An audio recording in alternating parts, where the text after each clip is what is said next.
الحمد لله وكفى وسلام على حبيبه المصطفى أما بعد فأعوذ بالله من الشيطان الرجيم بسم الله الرحمن الرحيم مثل الذين ينفقون أموالهم في سبيل الله كمثل حبة أنبتت 7 سنابل في كل سنبلة 100 حبة والله يضاعف لمن يشاء والله واسع عليم صدق الله مولانا العظيم۔ بارگاہ رسالت معاب صلی اللہ تعالی علیہ وسلم میں درود پاک کا ہدیہ پیش کریں۔ اللہم صلی علی سیدنا و مولانا محمد معدن الجود والکرم وآلہ واصحابہ الکرام وابنہ الکریم وبارک وسلم صلاة دائمة سرمدا ابدا۔ عزیزان گرامی وقار، اسلامی تاریخ کے خلافت کے دور کا یہ تیسرا مرحلہ ہے جب سیدنا عمر ابن خطاب رضی اللہ تعالیٰ عنہ کی شہادت ہو چکی تھی، اور یہ ایسا مرحلہ ہے کہ سیدنا عمر فاروق رضی اللہ تعالیٰ عنہ کی شہادت کے بعد ایک بہت بڑی ذمہ داری امت پر عائد ہو چکی تھی، کیونکہ اسلام کی سرحدیں کافی دور تک جا چکی تھیں۔ جیسے کہ فتوحات اسلامیہ میں نے عرض کیا ہے، ملک شام، ایران، یمن، مصر، فلسطین، یہ سارے علاقے دائرہ اسلام میں آ چکے تھے، حتیٰ کہ آذربائیجان تک کا علاقہ۔ دور فاروقی میں اسلام وہاں تک پہنچ چکا تھا، اور صحابہ اکرام رضوان اللہ تعالی علیہم اجمعین نے وہاں تبلیغ اسلام شروع فرمائی اور پرچم اسلام لہرایا۔ اب 10 سال خلافت کے امور پر فائز رہنے کے بعد جب سیدنا عمر فاروق رضی اللہ تعالیٰ عنہ شہید ہوئے تو اب خلافت کا مسئلہ آتا ہے، کیونکہ سب سے اہم مسئلہ خلیفہ کا چننا، اپنے امیر کو مقرر کرنا، اور سارے لوگ اس سے راضی رہیں، یہ بہت اہم مسئلہ ہوتا ہے۔ تو سیدنا عمر فاروق رضی اللہ تعالیٰ عنہ کو جو مسجد میں مارا تھا ظالم ابو لولو فیروز مجوسی، وہ تو خودکشی کر کے ختم ہو گیا، لیکن 3 دن تک سیدنا عمر فاروق رضی اللہ تعالیٰ عنہ باحیات تھے۔ ان 3 دنوں کے اندر آپ نے کافی نصیحتیں کی، وصیتیں فرمائی۔ ان میں سے ایک وصیت یہ بھی تھی کہ آپ نے ایک شورا قائم کی تھی 6 صحابہ کی۔ اب خلیفہ کا انتخاب سب سے پہلے کیسے ہوا آپ کو میں بتاتا ہوں۔ اس سے قبل 2 خلیفہ عام مسلمانوں کی رائے سے متفق سب تھے اس بات پر خلیفہ کا انتخاب ہوا، جیسے حضرت ابو بکر صدیق رضی اللہ تعالیٰ عنہ کا ہوا، اور حضرت عمر فاروق رضی اللہ تعالیٰ عنہ کا بھی۔ تمام صحابہ اس وقت جتنے موجود تھے، مہاجرین انصار، سب کا اتفاق تھا۔ یہ اور بات ہے کہ حضرت عمر فاروق کے متعلق حضرت ابو بکر صدیق رضی اللہ تعالیٰ عنہ نے پہلے سے اعلان کر دیا تھا۔ اب حضرت عمر کی شہادت کے بعد، بلکہ حضرت عمر نے اپنی شہادت سے پہلے 6 بڑے صحابہ جو 10 مبشرہ میں سے ہیں، جو رسول اللہ کے نہایت قریبی صحابہ تھے، ان کو طلب فرمایا۔ ان میں حضرت طلحہ ہیں، حضرت زبیر ہیں، حضرت سعد بن ابی وقاص ہیں، حضرت عبد الرحمن بن عوف ہیں، اور پھر حضرت عثمان غنی اور حضرت علی ابن ابی طالب کرم اللہ وجہہ الکریم۔ یہ 6 صحابہ 10 مبشرہ میں سے ہیں۔ ان کے متعلق رسول اللہ صلی اللہ علیہ وسلم نے دنیا میں ہی جنت کی بشارت دی ہے، اور یہ معزز تھے، سابقین اولین میں سے تھے، یعنی سب سے پہلے اسلام لانے والوں میں سے تھے۔ حضرت عمر فاروق رضی اللہ تعالیٰ عنہ نے ان 6 سے کہا کہ تم سب اتفاق رائے سے مسلمانوں کے لیے امیر کا انتخاب کر لینا، کسی خلیفہ کا انتخاب کر لینا، اور زیادہ دن تک مسلمانوں کو الجھن کا شکار ہونے نہ دینا۔ یہاں تک کہ حضرت مغیرہ بن شعبہ رضی اللہ تعالیٰ عنہ ایک صحابی ہیں، ان کو، حضرت ابو موسیٰ اشعری ایک صحابی، ان کو حضرت عمر فاروق رضی اللہ تعالیٰ عنہ نے ایک گھر کے دروازے پر جمع کر دیا تھا۔ یہ 6 صحابہ اندر ہیں، اور کچھ مہاجرین اور انصار صحابہ ہیں، کہ کسی بھی باہر والے شخص کو یہاں اندر آنے نہ دینا جب تک کہ یہ لوگ خلیفہ کا انتخاب نہ کر لیں، فتنہ ہو سکتا ہے۔ نئے لوگوں کا شامل ہونا فتنے کا سبب بنتا ہے۔ حضرت عمر فاروق رضی اللہ تعالیٰ عنہ کی یہ بڑی دور اندیشیاں ہیں۔ میں ابھی اور بھی آپ کو بتاؤں کہ ان کی سیاست کیسی تھی حضرت عمر فاروق کی، جس کی وجہ سے معاملات کتنے ٹھیک ٹھاک تھے۔ 6 لوگوں کے اوپر آپ نے یہ ذمہ داری چھوڑی، اب انتخاب کیسے ہوا، خلیفہ کو کیسے منتخب کیا گیا، کیسے الیکٹ کیا گیا یا سیلیکٹ کیا گیا؟ اس کا طریقہ یہ رہا کہ حضرت عبد الرحمن بن عوف، ان کا بڑا کردار ہے، اس میں بڑا اہم رول ہے۔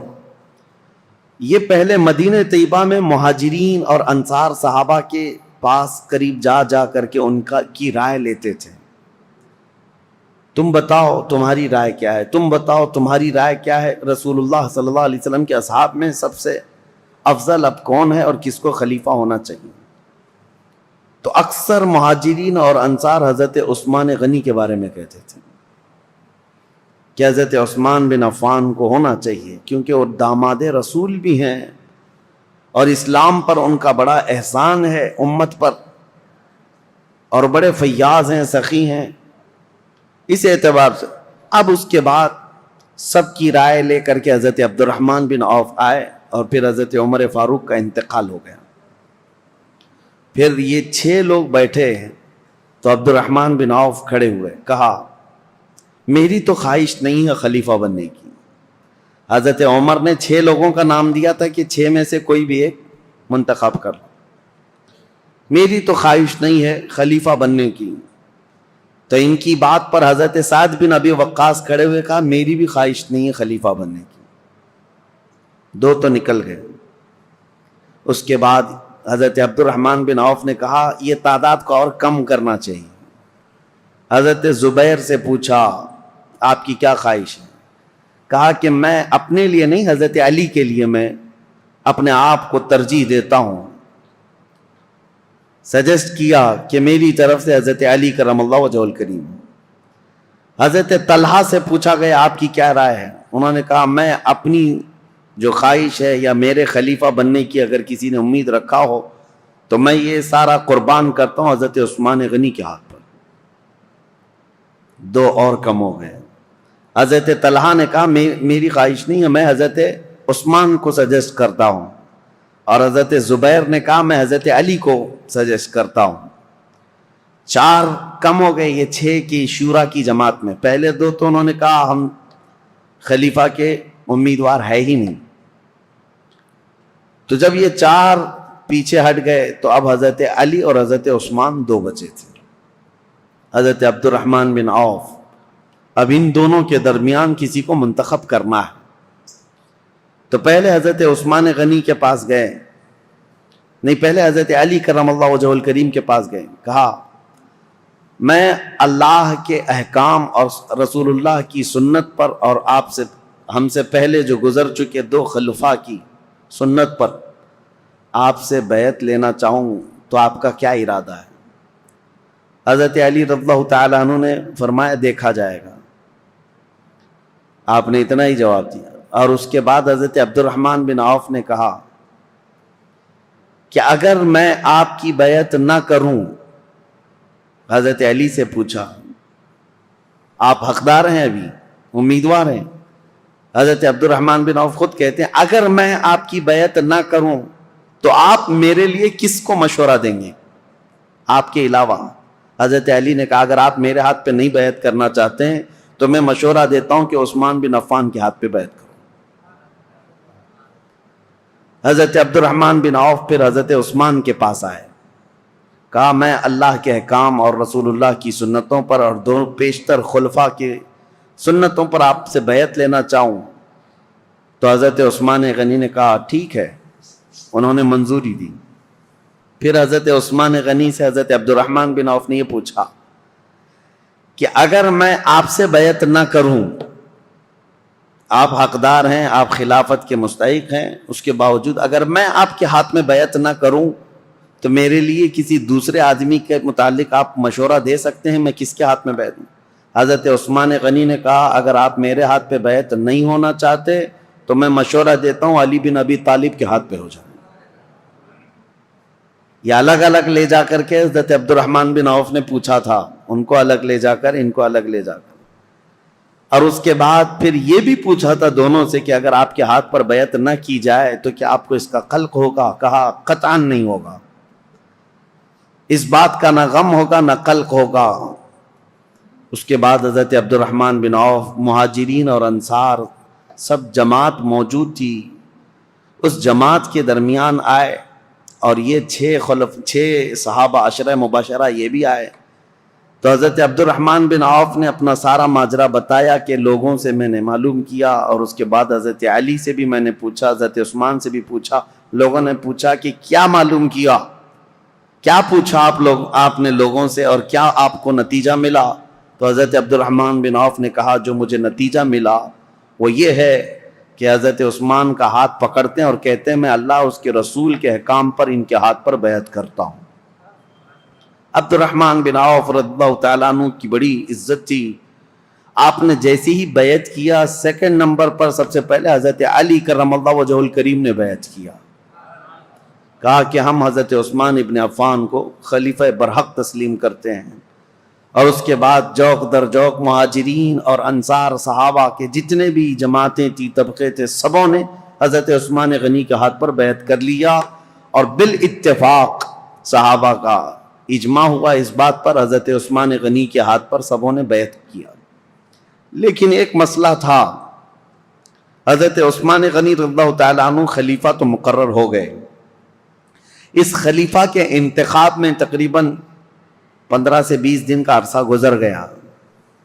جب حضرت عثمان غنی رضی اللہ تعالیٰ عنہ تشریف لائے تو چونکہ آپ کی ولادت سے لے کر کے اب تک کے حالات، اس سے قبل آپ نے سنا ہوگا، پھر مختصر میں آپ کو بتاؤں، مکہ مکرمہ میں شریف النفس تھے، طبیعت کے بڑے خلیق مزاج، اعلیٰ اخلاق کے تھے، شرم و حیا کے پیکر تھے، جہالت کے زمانے میں بھی کبھی آپ نے بتوں کی پوجا نہیں کی، نہ کبھی شراب نوشی کی، نہ کبھی جوا کھیلا، نہ کبھی گانا گایا۔ عربوں میں تو یہ سب چیزیں مشہور تھیں، اسلام لانے سے پہلے بھی آپ پاک باز تھے، عفت شعار تھے۔ حضرت عثمان خود کہتے ہیں کہ میں اسلام میں 3 نمبر پر داخل ہوا ہوں، اور حضرت ابوبکر صدیق رضی اللہ تعالیٰ عنہ کی تبلیغ پر 3 نمبر پر اسلام لانے والے حضرت عثمان غنی ہیں۔ اور عجیب اتفاق ہے کہ رسول اللہ کے بعد 3 نمبر پر خلیفہ بننے والے بھی عثمان ابن عفان، اسلام میں آنے میں بھی آپ کا 3 نمبر ہے، اور خلفائے راشدین میں بھی آپ کا 3 نمبر ہے۔ حضرت عثمان غنی رضی اللہ تعالیٰ عنہ حضور صلی اللہ تعالیٰ علیہ وسلم کے اصحاب الفیل کا جو واقعہ پیش ہے اس کے 7 سال بعد پیدا ہوئے تھے، 7 سال بعد، بعض حضرات نے کہا 6 سال بعد پیدا ہوئے، حضور صلی اللہ تعالیٰ علیہ وسلم کی بعثت کے 6 سال بعد پیدا ہوئے۔ اس اعتبار سے جب جوان ہوئے تو نبی پاک صلی اللہ تعالیٰ علیہ وسلم نے اپنی ایک بیٹی آپ کے نکاح میں دیا، حضرت ام کلثوم کو، اور ان کے انتقال کے بعد حضرت رقیہ کو، اور حضرت رقیہ کے انتقال کے بعد حضور صلی اللہ علیہ وسلم نے اپنی دوسری بیٹی حضرت ام کلثوم کو نکاح میں دیا۔ اور یہ حضرت عثمان غنی رضی اللہ تعالیٰ عنہ کے متعلق میرے آقا صلی اللہ علیہ وسلم کا فرمان علی شان ہے، انبیاء کرام علیہ السلام میں حضرت لوط علیہ السلام کے بعد یہ پہلے ہیں جنہوں نے اپنی اہلیہ کے ساتھ اللہ کی طرف ہجرت کی، کیونکہ حضرت عثمان غنی حبشہ گئے تھے ہجرت کر کے، جو 70 صحابہ ہجرت کر کے گئے تھے مکہ سے، مدینے کی ہجرت سے پہلے ایک اور ہجرت ہوئی ہے، 70 کے قریب صحابہ، اور اس میں عورتیں بھی تھیں، اس میں حضرت عثمان غنی رضی اللہ تعالیٰ عنہ اور ان کی اہلیہ محترمہ حضور صلی اللہ علیہ وسلم کی زوجہ، حضور صلی اللہ علیہ وسلم کی بیٹی، یہ ہجرت کر کے حبشہ گئے تھے۔ اس پر ان کی بڑی فضیلت ہے، ان کو صاحب الہجرتین کہا جاتا ہے، 2 ہجرتوں والا، اور ذو النورین کہا جاتا ہے کہ 2 نور والا۔ اور حضور اکرم صلی اللہ تعالیٰ علیہ وسلم نے یہ بھی فرمایا اب تک روئے زمین پر کوئی ایسا شخص نہیں جس کے عقد میں ایک نبی کی 2 بیٹیاں آئی ہوں سوائے عثمان بن عفان کے۔ حضرت عثمان غنی رضی اللہ تعالیٰ عنہ کے نکاح میں آئی، ایک کے انتقال کے بعد دوسری، اور نبی پاک صلی اللہ تعالیٰ علیہ وسلم یہ بھی فرماتے اگر میری 100 بیٹیاں ہوتی ایک کے بعد دیگرے اگر انتقال کر جاتی تو سب میں عثمان کے نکاح میں دیتا۔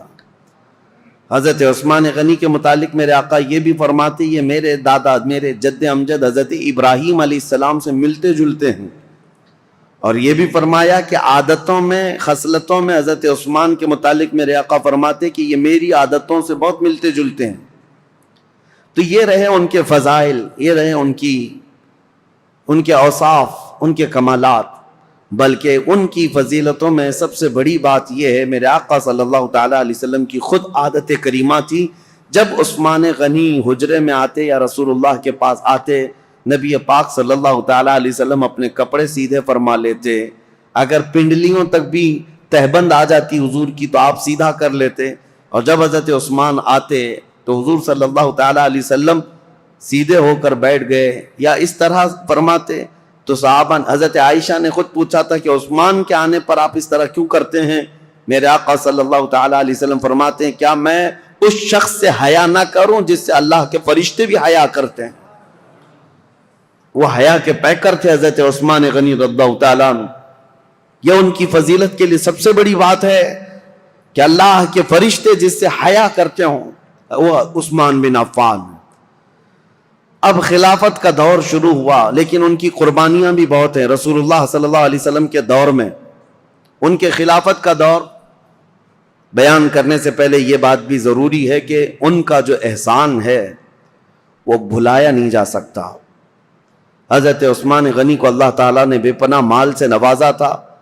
وہ تنہا خلیفہ ایسے ہیں جنہوں نے بیت المال سے پوری زندگی میں 1 روپیہ بھی خرچہ نہیں کیا اپنے لیے، ورنہ دوسرے خلفاء کا وظیفہ مقرر تھا، حضرت ابوبکر کا بھی تھا، حضرت عمر کا بھی تھا، تنخواہ مقرر تھی بیت المال سے۔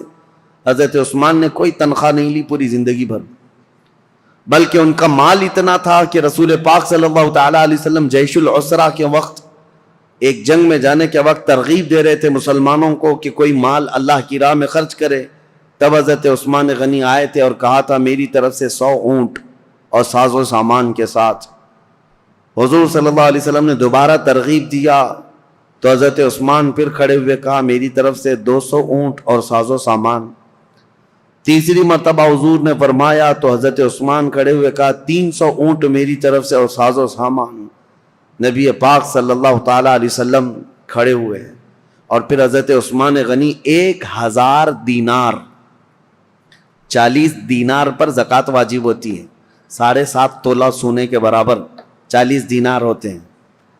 1000 دینار حضرت عثمان غنی جھولیوں میں بھر کر رسول پاک صلی اللہ علیہ وسلم کے پاس لا کر نظر کر دیا۔ حضور صلی اللہ تعالیٰ علیہ وسلم ان کے لائے ہوئے دینار کو الٹ پلٹ کرتے تھے اور منبر پر کھڑے ہو کر فرماتے آج کے بعد سے عثمان کو کوئی عمل نقصان نہیں دے سکتا، ان پر جنت واجب ہو چکی ہے۔ حضرت عثمان غنی کی یہ قربانیاں میرے عزیزو، یہ آسان لگتا ہے 100 اونٹ 200 اونٹ 300 اونٹ، اس زمانے میں بھی اونٹ کی قیمت جو ہے آج کی مشہور کار کے برابر تھی۔ اس وقت کی سواریاں ہیں، وہ جس کے پاس 1 اونٹ ہے یہ سمجھ لے کہ وہ بڑا امیر شخص ہوا کرتا تھا۔ اونٹ کی سواری مہنگی سواریوں میں سے ہوتی تھی، اور 100 اونٹ نظر کر دینا، بلکہ 300 اونٹ ایک جنگ میں نظر کر دینا۔ ایک تاریخ داں ہیں، مورخ ہیں، انہوں نے اس زمانے کے کیلکولیشن کے اعتبار سے اس وقت کی جو بھی اماؤنٹ انہوں نے دی تھی حضرت عثمان غنی نے، اس کو کمپیئر کر کے بتایا ہے کہ اس دور میں حضرت عثمان غنی کا دیا ہوا دان، دیا ہوا صدقہ، قیمت اور اس کی مالیت اگر کمپیئر کی جائے تو اس زمانے کے 1 ارب 20 کروڑ روپیہ بنتے ہیں۔ 116 کروڑ یا 120 کروڑ کے برابر وہ رقم ہوتی ہے جو آپ نے ایک بار میں دیا ہے۔ کون ہے جو اتنی خطیر اتنی بڑی رقم میرے مصطفیٰ کریم صلی اللہ علیہ وسلم کے ایک فرمان پر لا کر نظر کر دے؟ حضرت عثمان غنی رضی اللہ تعالیٰ عنہ یہ وہ شخص ہیں کہ جب مدینہ طیبہ میں تشریف لائے تو مسلمانوں کے لیے میٹھے پانی کا ایک ہی کنواں تھا، وہ یہودی کے قبضے میں تھا اور وہ پیسوں سے بیچتا تھا۔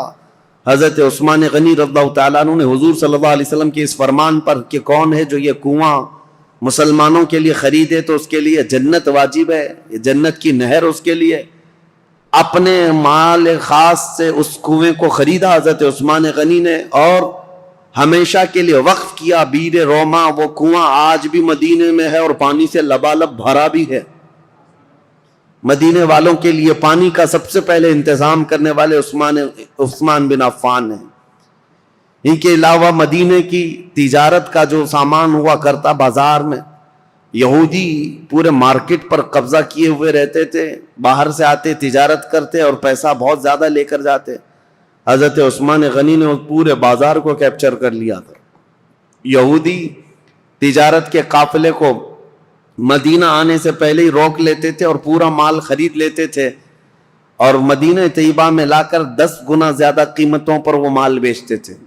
حضرت عثمان غنی اس طرح تجارت کے قافلے خود ہی 2 منزلیں پہلے ہی جا کر کے پورا قافلہ خریدنے لگ گئے. خرید کر کے مدینے آتے اور یہودی پوچھتے عثمان یہ مال ہمارے ہاتھ بیچ دو. حضرت عثمان نے پوچھا ایک بار کتنا تم بڑھا کر کے دو گے؟ یہودیوں نے کہا کہ جتنے میں آپ خریدا ہے اس کا ڈبل لے لو. آپ نے کہا نہیں اتنے کم فائدے میں نہیں بیچوں گا. یہودی نے کہا 2 گنا زیادہ، یعنی ٹرپل، 100 کا ہے تو 300 لے لو. حضرت عثمان نے کہا اتنا بھی نہیں. یہودی بڑھاتے گئے، کہا 5 گنا زیادہ میں دے دو. حضرت عثمان نے کہا اتنے میں بھی نہیں بیچوں گا. یہاں تک کہ بات کرتے کرتے یہودیوں نے 10 گنا تک بڑھا دیا کہ اتنے میں مال بیچ دو، 100 میں خریدا ہے تو 1000 میں دے دو. اس سے زیادہ چیلنج کرتے ہیں ہم کہ تم سے یہ مال کوئی نہیں خرید سکے گا، نفع میں ہو بیچ دو. حضرت عثمان نے کہا نہ، مجھے اس سے زیادہ نفع چاہیے، اگر خرید سکتے ہو تو بتاؤ. یہودی عاجز آ گئے، 10 گنا زیادہ میں خریدنے پر بھی وہ نہیں دے رہے ہیں. دوسرے دن سب جب چلے گئے کہا کہ ہم نہیں خریدیں گے تمہارے مال کو. حضرت عثمان غنی مدینہ طیبہ میں ایک میدان میں وہ پورا غلہ اناج اور قافلے کا تجارت کا سامان سب اتارتے ہیں. اہل مدینہ کو آواز دیتے ہیں جس کو جو ضرورت ہے، جتنی ضرورت ہے وہ اس مال سے لے جا سکتا ہے. انفاق فی سبیل اللہ، جتنوں کو ضرورت تھی سبوں نے مال لے لیا. یہودی آئے اور پوچھا کہ کیا عثمان تم نے مال بیچ دیا؟ کہا ہاں. کتنے نفع میں؟ کہا میرے رب کے ہاتھ میں 70 گنا زیادہ نفع میں بیچ دیا. کیونکہ اللہ تعالیٰ نے فرمایا ہے کہ جو اللہ رب العزت کی راہ میں ایک خرچ کرے اللہ تعالیٰ اس کو 70 گنا زیادہ عطا کرتا ہے. میں نے بہت بڑا سودا کیا جو تمہاری حیثیت نہیں ہے دینے کی. یہ عثمان ابن عفان ہیں. اب آئیں، یہ خصائل اور یہ اوصاف حمیدہ ان کے سنانے بہت ضروری تھے. اس کی وجہ کیا ہے کہ بعد میں آنے والے حالات اس پر آپ کی نظر ہونی چاہیے کہ حضرت عثمان غنی کا تذکرہ ہو رہا ہے تو ایک عام آدمی کا ذکر نہیں ہو رہا ہے. ان کے اپنے کمالات ہیں، ان کی خصلتیں ہیں، ان کی بہت ساری ان کی اسپیشلٹی، یہ سب چیزیں معلوم ہونی چاہیے. اب آگے چلتے ہم دور عثمانی پر. حضرت عثمان غنی رضی اللہ تعالیٰ عنہ جیسے ہی خلافت کے منبر پر کھڑے ہوئے آپ کے لیے بڑے چیلنجز تھے. پہلا خطبہ آپ نے جو دیا وہ خطبہ یہ تھا کہ آپ نے اللہ اس کے رسول کے احکامات کی تعلیم اور تلقین کی اور اللہ سے ڈرایا لوگوں کو. اس کے بعد بول نہ سکے، کپ کپی آئی جسم میں اور کہا کہ اے لوگوں، کسی بھی آدمی کے لیے پہلی مرتبہ گھوڑے پر سوار ہونا بہت مشکل ہوتا ہے. پہلی مرتبہ گھوڑے پر سوار ہونا بہت مشکل ہوتا ہے اور وہ سواری نہیں کر پاتا. مجھے تم سبوں نے اس خلافت کے بوجھ پر یا خلافت کے تخت پر سوار کر دیا ہے. اور رہی بات خطبہ دینے کی، میرے پورے خاندان میں کوئی خطیب نہیں ہے. جیسی جیسی ذمہ داریاں آئیں گی میں خطبہ دے دوں گا. آج کے لیے اتنا ہی کافی ہے. اللہ کے فرائض پر عمل کرو، رسول اللہ کی سنتوں پر چلو. یہ کہہ کر کے آپ اتر آئے. اب دیکھیں چیلنجز کیا کیا تھے آپ کے زمانے میں جن سے آپ کو فیس کرنا تھا. سب سے پہلا دن تھا خلافت کا، تبھی آپ کے متعلق یہ بات آئی کہ حضرت عمر کے ایک بیٹے تھے عبید اللہ. حضرت عمر ابن خطاب فاروق اعظم کے بیٹے عبید اللہ. ہوا یہ تھا کہ حضرت عمر کو جس نے شہید کیا وہ ابو لولو فیروز مجوسی، وہ تو خود تلوار سے اپنے آپ کو مار کر مر گیا، خودکشی کیا. لیکن حضرت عبید اللہ کو یہ شک تھا کہ اس کے ساتھ اور بھی لوگ تھے. تو 2 لوگوں کو انہوں نے پکڑ لیا، جو 2 باہر سے آئے ہوئے تھے اور اس شک میں حضرت عبید اللہ نے وہ دونوں کو بھی قتل کر ڈالا کہ میرے باپ کے قاتل ہیں یہ. حضرت عمر کے قتل میں منصوبوں میں یہ شریک تھے، کیونکہ اس دن فجر کی نماز کی پہلی صف میں وہ دو لوگ بھی موجود تھے. حضرت عبید اللہ نے قتل کر دیا دونوں. لیکن یہ مقدمہ حضرت عثمان کے پاس آیا کہ عبید اللہ نے جن کو قتل کیا وہ صرف شک کی بنیاد پر، حضرت عمر کے وہ قاتل نہیں ہیں. اب وہ دونوں کے خاندان کے لوگ بھی موجود تھے. سبوں نے کہا ان کا حضرت عمر کے قتل سے کوئی لینا دینا نہیں، لیکن ان کو عمر بن خطاب کے بیٹے نے قتل کر دیا ہے. حضرت عثمان نے ان کو طلب کیا، عبید اللہ کو. وہ حضرت عبید اللہ کو کھڑا کیا گیا، فیصلہ کیا کرنا ہے. صحابہ اکرام سے آپ مشورہ لیتے رہے کہ ان کے متعلق کیا کیا جائے. انہوں نے دو لوگوں کا قتل کیا ہے، تو صحابہ نے کہا قتل کا قصاص قتل ہے، قصاص لینا ہوگا. دو کو انہوں نے مارا ہے، بدلے میں ان کو جان دینی پڑے گی. حضرت عثمان غنی نے کہا دیکھو وہ دونوں خاندان کے لوگ جن کے دو مرد تم نے قتل کیے، اس کے بدلے میں اب تمہارا قتل ہوگا.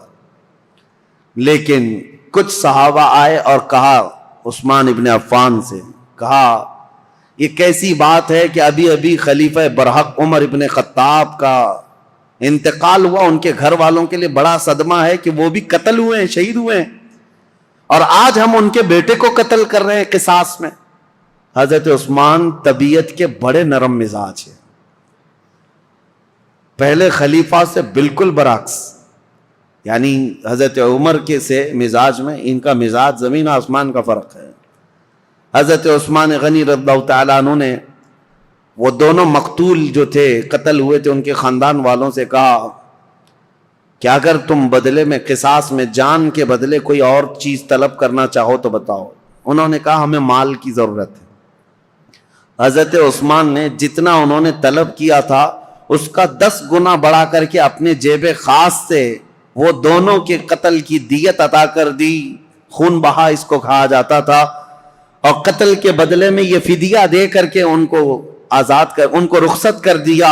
اس طرح حضرت عبید اللہ بن عمر کو بھی انہوں نے بچا لیا. یہ پہلا مقدمہ تھا جو حضرت عثمان ابن عفان کی خلافت کے دور میں پیش آیا. لیکن اس مقدمے کا چرچا سب جگہ پھیلا کہ آپ کا یہ عدل تھا کہ حضرت عثمان غنی رضی اللہ تعالیٰ عنہ نے مقتولین کے گھر بھی بھاری بھرکم معاوضہ پہنچایا اور حضرت عمر ابن خطاب کے گھرانے کو بھی بچا لیا. یہ حالات زیادہ دن تک نہیں چلے. بہرحال اب مجھے یہ بتانا ضروری ہے کہ حضرت عثمان ابن عفان رضی اللہ تعالیٰ عنہ طبیعت کے نرم مزاج تھے. جب آپ خلافت پر بیٹھے تھے اس وقت تو آپ کی عمر 70 سال کے قریب تھی. حضرت عثمان غنی رضی اللہ تعالیٰ عنہ 70 سے اوپر تھی. 70 سال کی عمر کے بعد آپ کو خلافت پر فائز کیا گیا ہے. آپ نے اپنے دور میں جو فوجیں بھیجی اور بہت سارے جو ممالک اسلامیہ یعنی دوسرے ممالک جو اسلام میں آئے ان کی بھی ایک لمبی فہرست ہے.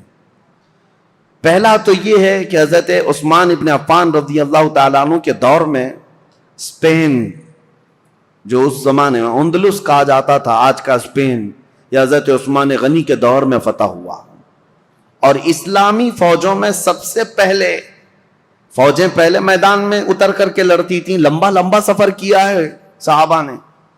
امیر معاویہ رضی اللہ تعالیٰ عنہ جو ملک شام کے گورنر تھے، حضرت عمر کے زمانے سے چل رہے تھے، حضرت امیر معاویہ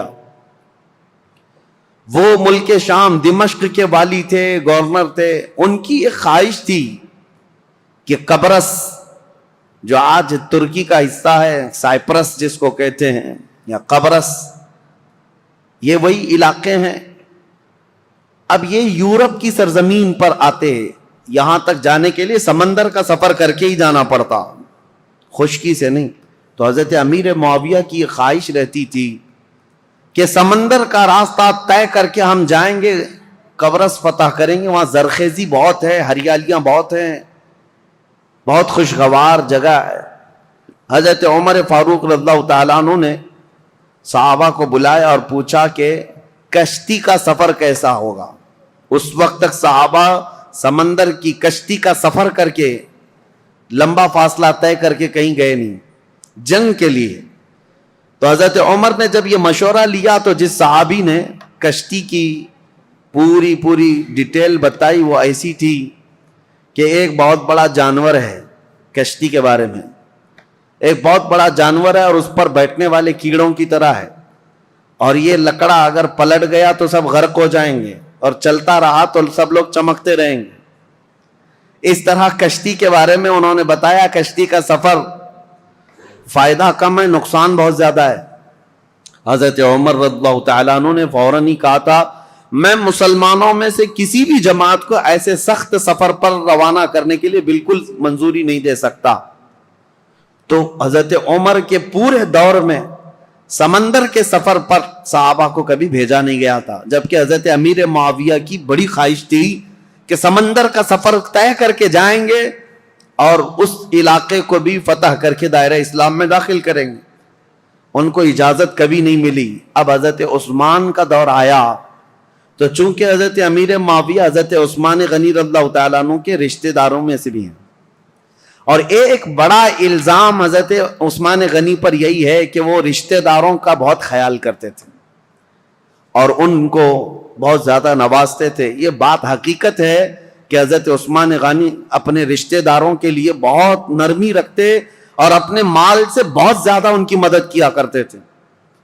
لیکن ان رشتہ داروں میں کچھ تو نااہل بھی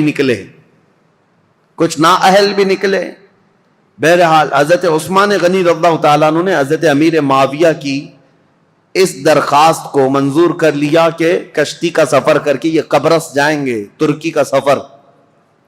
یہ سب سے پہلے مسلمانوں کی جماعت ہے جو کشتی میں سوار ہو کر کے جا رہی ہے. لیکن ساتھ میں حضرت عثمان نے یہ پابندی لگائی تھی کہ کسی بھی مسلمان کو زور زبردستی جہاد میں شریک نہیں کیا جائے گا. جس کی مرضی ہوگی وہ امیر معاویہ کی عمارت میں ان کی سپہ سالاری میں جا سکتا ہے. تو کسی کے اوپر بھی سختی کے ساتھ یہ حکم نہیں لگایا گیا. حضرت امیر معاویہ نے اعلان کیا جتنے مسلمان ساتھ ہوئے گئے، لیکن قبرص کے علاقے کے لوگ، سائپرس کے لوگ ٹھنڈے مزاج کے لوگ تھے، وہ جنگ اور جدال کو پسند کرنے والے لوگ نہیں تھے. انہوں نے بغیر جنگ کے اپنا سارا علاقہ حضرت امیر معاویہ کے حوالے کر دیا. قبرص، سائپرس، یہ ترکی کے جو علاقے ہیں یہ فتح ہوئے اور وہاں پرچم اسلام لہرانے لگا، اور اس زمانے سے لے کر آج تک پرچم اسلام لہرا رہا ہے. سمندر کے باہر اسلامی فوجیں جو پہنچیں سمندر کو کراس کر کے، یہ حضرت عثمان غنی کے دور میں ہوا. اب یہاں سے قبرص پر جیسے ہی مسلمان آئے، اس کے بعد پھر کوئی علاقہ بچا نہیں، وہاں سے طبرستان، پھر اس کے بعد جرجان، رشیا میں پہنچ گئے. رشیا کے وہ علاقے جو آج ازبکستان وغیرہ کہے جاتے ہیں، اس زمانے میں یہ سمرقند، بخارا، نیشاپور کے نام سے تھے. اب مسلمان فوجیں وہاں تک بھی پہنچ گئیں. سمرقند، بخارا، نیشاپور، یہ سب علاقے فتح ہوتے ہوتے رشیا جو آج کے دور کا رشیا ہے، اس کے بیچوں بیچ مسلمان پہنچ چکے تھے دور عثمان ابن عفان میں. میرے عزیزو، مجھے عجیب حیرت ہوتی ہے پڑھ کر کے مسلمانوں کی کوئی سرحد نہیں تھی، وہ نکلتے چلے جاتے تھے. صحراؤں کو عبور کیا، جنگلوں کو پار کیا، سمندروں کو، سب چیزیں انہوں نے پھلانگ دیں اور اسلام کو کہاں سے کہاں لے آئے. ایک خطہ یہ تھا جو یورپ کی سرزمین پر گئے، ایک خطہ ایشیا کوچک یا پھر رشیا کی طرف جس کو کہیں، اس طرف نکلا صحابہ کا. اب تیسرا ایک طبقہ ہے صحابہ کا جو بہت اہم کردار ادا کیا حضرت عثمان غنی کے زمانے میں. حضرت عثمان ابن عفان رضی اللہ تعالیٰ عنہ کے زمانے میں ایک صحابی ہیں حضرت عبداللہ بن عبید،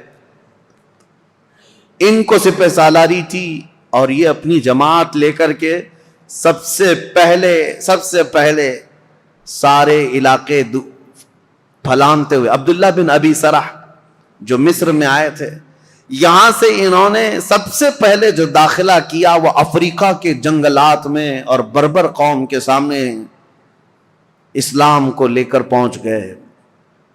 اب وہ تاریخ اگر میں آپ کو بتاؤں، بربر قوم کون ہے؟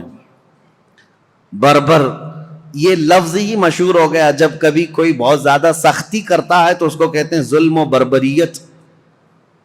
ظلم اور بربریت یہ لفظ جو ہے نا مترادف ہے، ہم مانا ہے، ایک ہی معنی کا ہے. یہ جنگلوں میں رہنے والی ایک ایسی قوم جو کپڑے بھی نہیں پہنتی تھی اور انسان خور، آدم خور، انسانوں کا گوشت بھی کھا جانے والی قوم، اور ان کی زبان نہیں، نہ ادھر کبھی انسانوں میں ان کا آنا جانا ہے. وہ جنگلات میں رہنے والی قوم، اور ذرا برابر ان کے دل میں رحم نہیں، جس چیز کو دیکھیں مار ڈالیں، بہت سختی کے ساتھ مار ڈالیں. اور نہ ہی کوئی تہذیب، کوئی سلیقہ، نہ کوئی اخلاق، عام سی زندگی گزارتے، جانوروں کی طرح رہتے. بلکہ ان کے ہاں مردوں اور عورتوں کا اختلاط ایسے ہی ہوتا تھا جیسے جانوروں کا ہوتا ہے. یہ بربر قوم افریقہ کے جنگلات میں رہنے والی، اس قوم کے پاس بھولے بھٹکے اگر کوئی انسان پہنچ بھی جاتا تو ان کا لقمہ بن جاتا تھا، شام میں اس کا کباب بننے والا ہوتا، وہ اس کو بھون کر کھا جاتے تھے. اس سخت ترین قوم کے پاس جانا ایک بہت بڑا چیلنج تھا. رسول پاک صلی اللہ تعالی علیہ وسلم کے عظیم ترین صحابہ جو چٹانوں کے پاس بھی جمے رہ گئے، سمندروں کو بھی انہوں نے پھلانگ دیا، وہ انسانوں کی ایک جماعت سے کیسے پیچھے ہٹتے، وہاں پر بھی پہنچ گئے، افریقہ کی اس بربر قوم کے پاس پہنچے. اب آپ کو میں بتاؤں، وہ بربر قوم جو آدم خور تھی، انسانوں کو کھاتی، ظلم ان کا بہت انتہا کو رہتا، وہ اچانک دائرہ اسلام میں آئے، میرے مصطفیٰ کریم صلی اللہ علیہ وسلم کے سچے غلاموں میں شامل ہوئے. کیسے یہ انقلاب آ سکتا ہے؟ کبھی آپ سوچیں. ہم نے بہت تحقیق کی کہ ایک نئی قوم کے پاس جانے کے لیے ان کی زبان تو کم سے کم معلوم ہونی چاہیے، ان کو تبلیغ کس زبان میں کریں. اور عربوں کا حال یہ ہے کہ وہ اپنی عربی چھوڑ کر دوسری زبان بولنا ہی نہیں چاہتے. آج تک آپ جا کر کے دیکھیں، انگلش میں بولنے کو وہ عیب سمجھتے ہیں. آتی ہے انگلش، سمجھتے ہیں، لیکن انگلش بولنا نہیں چاہتے. کہتے ہیں نہیں، ہماری زبان عربی ہے، باقی سب گونگے ہیں. عرب کو آج بھی اپنی زبان پر وہ فخر ہے، وہ دوسری زبانوں کو کچھ بھی اپنے ہاں آنے نہیں دیتے. اس بربر قوم کے پاس جو زبان تک نہیں جانتی، صحابہ دین اسلام لے کر کیسے گئے؟ ہم نے معلوم کیا تو اس بربر قوم کو انہوں نے زبان سے نصیحتیں نہیں کی، بلکہ صرف اخلاق رسول سے ان کو اسلام کی طرف مائل کیا ہے. صرف میرے آقا صلی اللہ تعالی علیہ وسلم کی خوشبوئیں تھیں جو اس افریقہ کے جنگلات میں رہنے والی قوم کو بھی اسلام کا گرویدہ بنایا. یہ دور عثمانی میں افریقہ میں اسلام داخل ہو چکا، افریقہ کے علاقے فتح ہوتے گئے، اور اس کے بعد ایک دو نہیں، آج کے بر اعظم افریقہ، جو افریقہ کا کانٹیننٹل جس کو کہتے ہیں پورا علاقہ، اس کے کئی ممالک ایسے ہیں جو حضرت عثمان غنی رضی اللہ تعالیٰ عنہ کے دور میں پرچم اسلام سے لہراتے رہے، تو آج تک وہ اسلام میں ہیں. افریقہ کی سرزمین تک اسلام پہنچ گیا. اب یہاں سے افریقہ میں نے 3 علاقے بتائے، ایک ترکی کی طرف قبرص، اور ایک رشیا کی طرف سمرقند، بخارا، نیشاپور، اور تیسرا افریقہ کی سرزمین تک اسلام کو پہنچانے والی جماعتیں حضرت عثمان ابن عفان کے دور کی تھیں. اور سب سے پہلے سمندری سفر طے کر کے جانے والی جماعت بھی حضرت عثمان غنی رضی اللہ تعالیٰ عنہ کے دور کی تھی. خلافت کے کل 12 سال آپ کو ملے. حضرت عثمان غنی رضی اللہ تعالیٰ عنہ خلافت کے کل 12 سال تھے. ان 12 سالوں میں شروع کے 6 سال نہایت ہی اعلیٰ تھے، سب امن و امان، اور سب جگہ اتنے مال کی فراوانی تھی. حضرت عثمان غنی کا دور اتنا خوشحال تھا کہ جو مال غنیمت ملتا، حضرت عثمان غنی جو اس میں تقسیم کرتے، تو ایک ایک آدمی کو اس زمانے میں 1-1 لاکھ درہم ملتے تھے.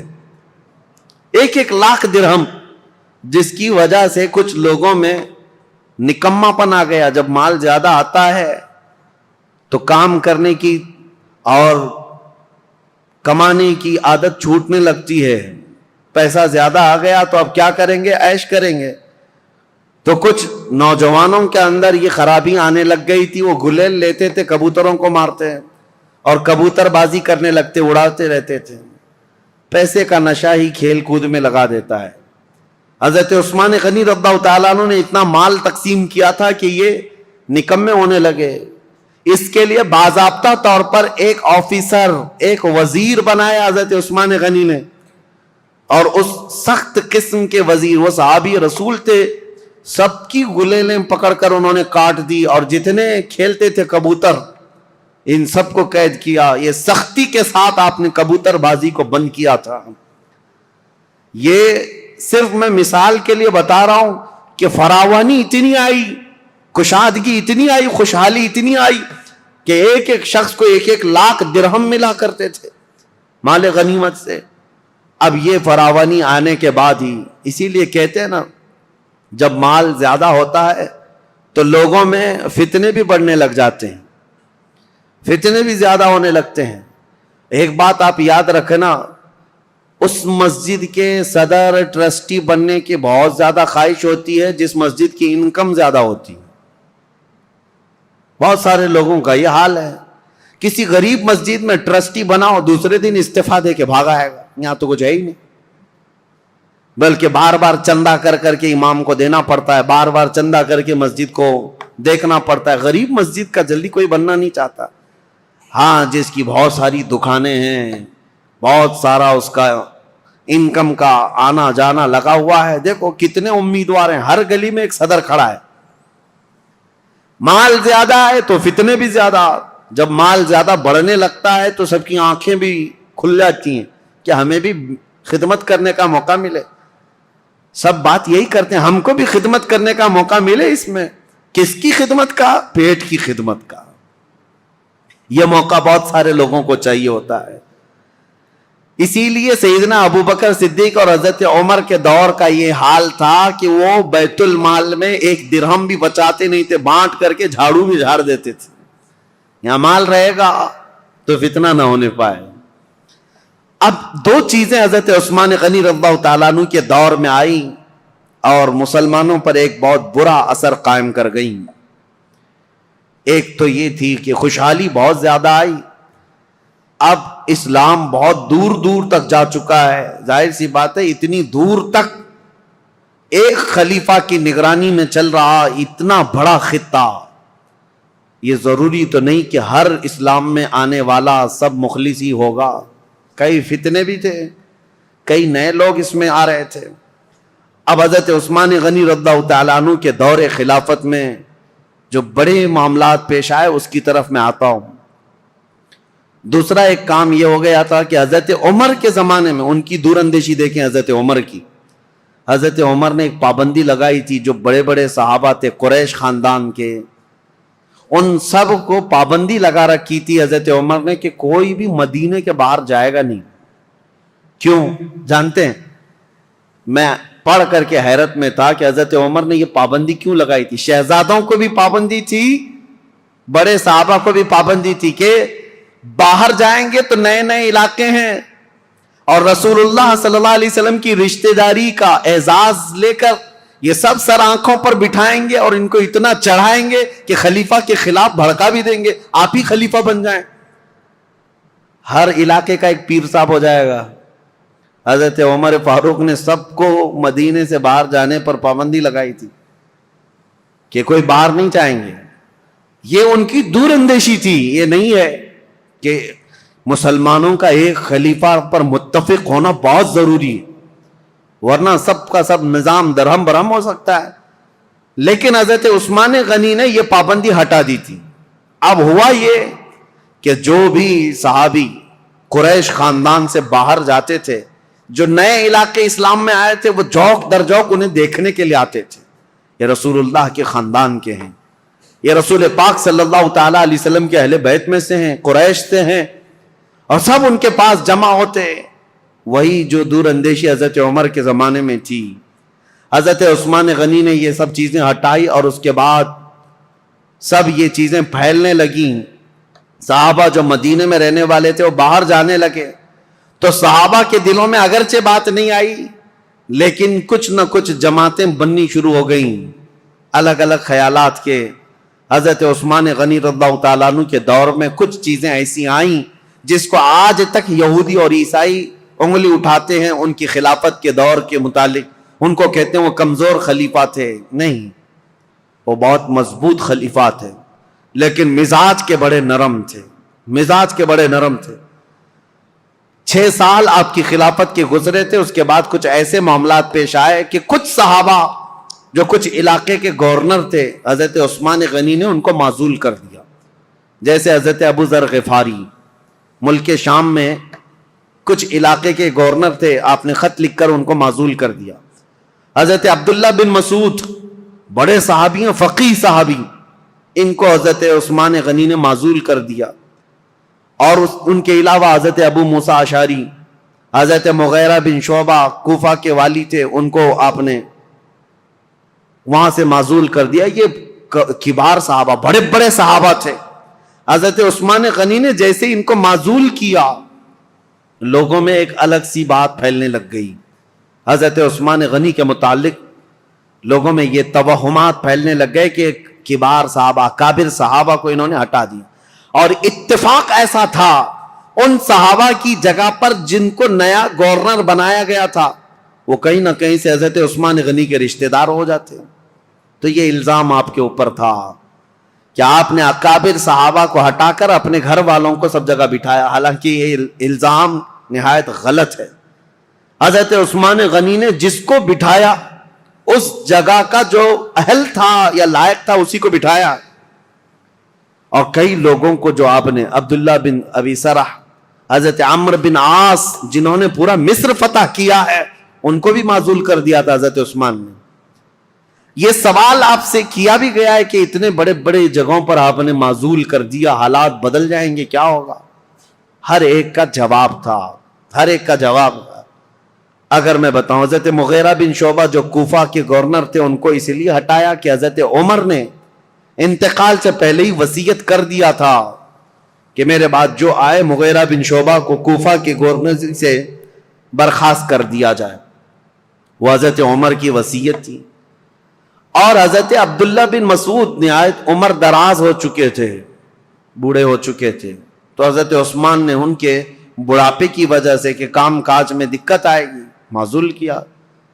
حضرت ابو ذر غفاری ایک ایسے صحابی ہیں کہ ان کا تو حال ایسا تھا کہ وہ کمانے ہی کے لیے کسی کو نہیں کہتے تھے، مال جمع کرنے کے قائل ہی نہیں تھے. اور بار بار لوگوں میں واز یہی کرتے تھے، جو بھی مال کماتا اس کی وعید میں لمبا واز کرتے، بیان کرتے. حضرت امیر معاویہ ملک شام میں تھے، وہاں سے خط لکھا حضرت عثمان غنی کو کہ یہ ابو ذر غفاری جتنے بھی خطبے دیتے ہیں، واز کرتے ہیں، اس سے تو کوئی آدمی کمانے جانا ہی نہیں چاہتا ہے.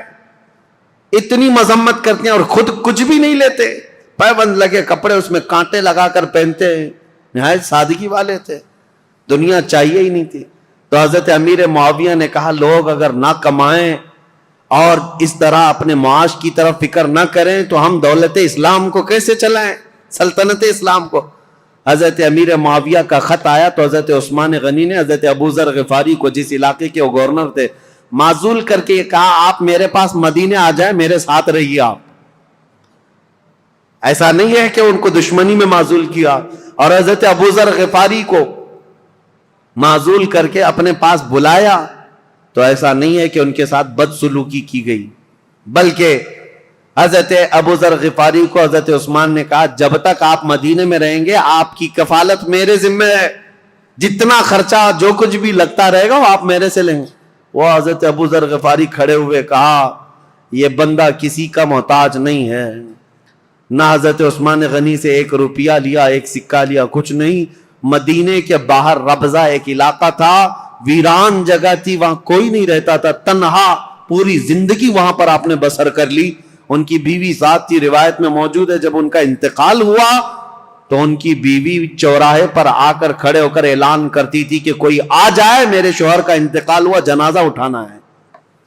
جنازہ اٹھانے کے لیے وہ اعلان کرتی رہی. اس طرح کی زندگی گزار کر چلے گئے حضرت ابو ذر غفاری.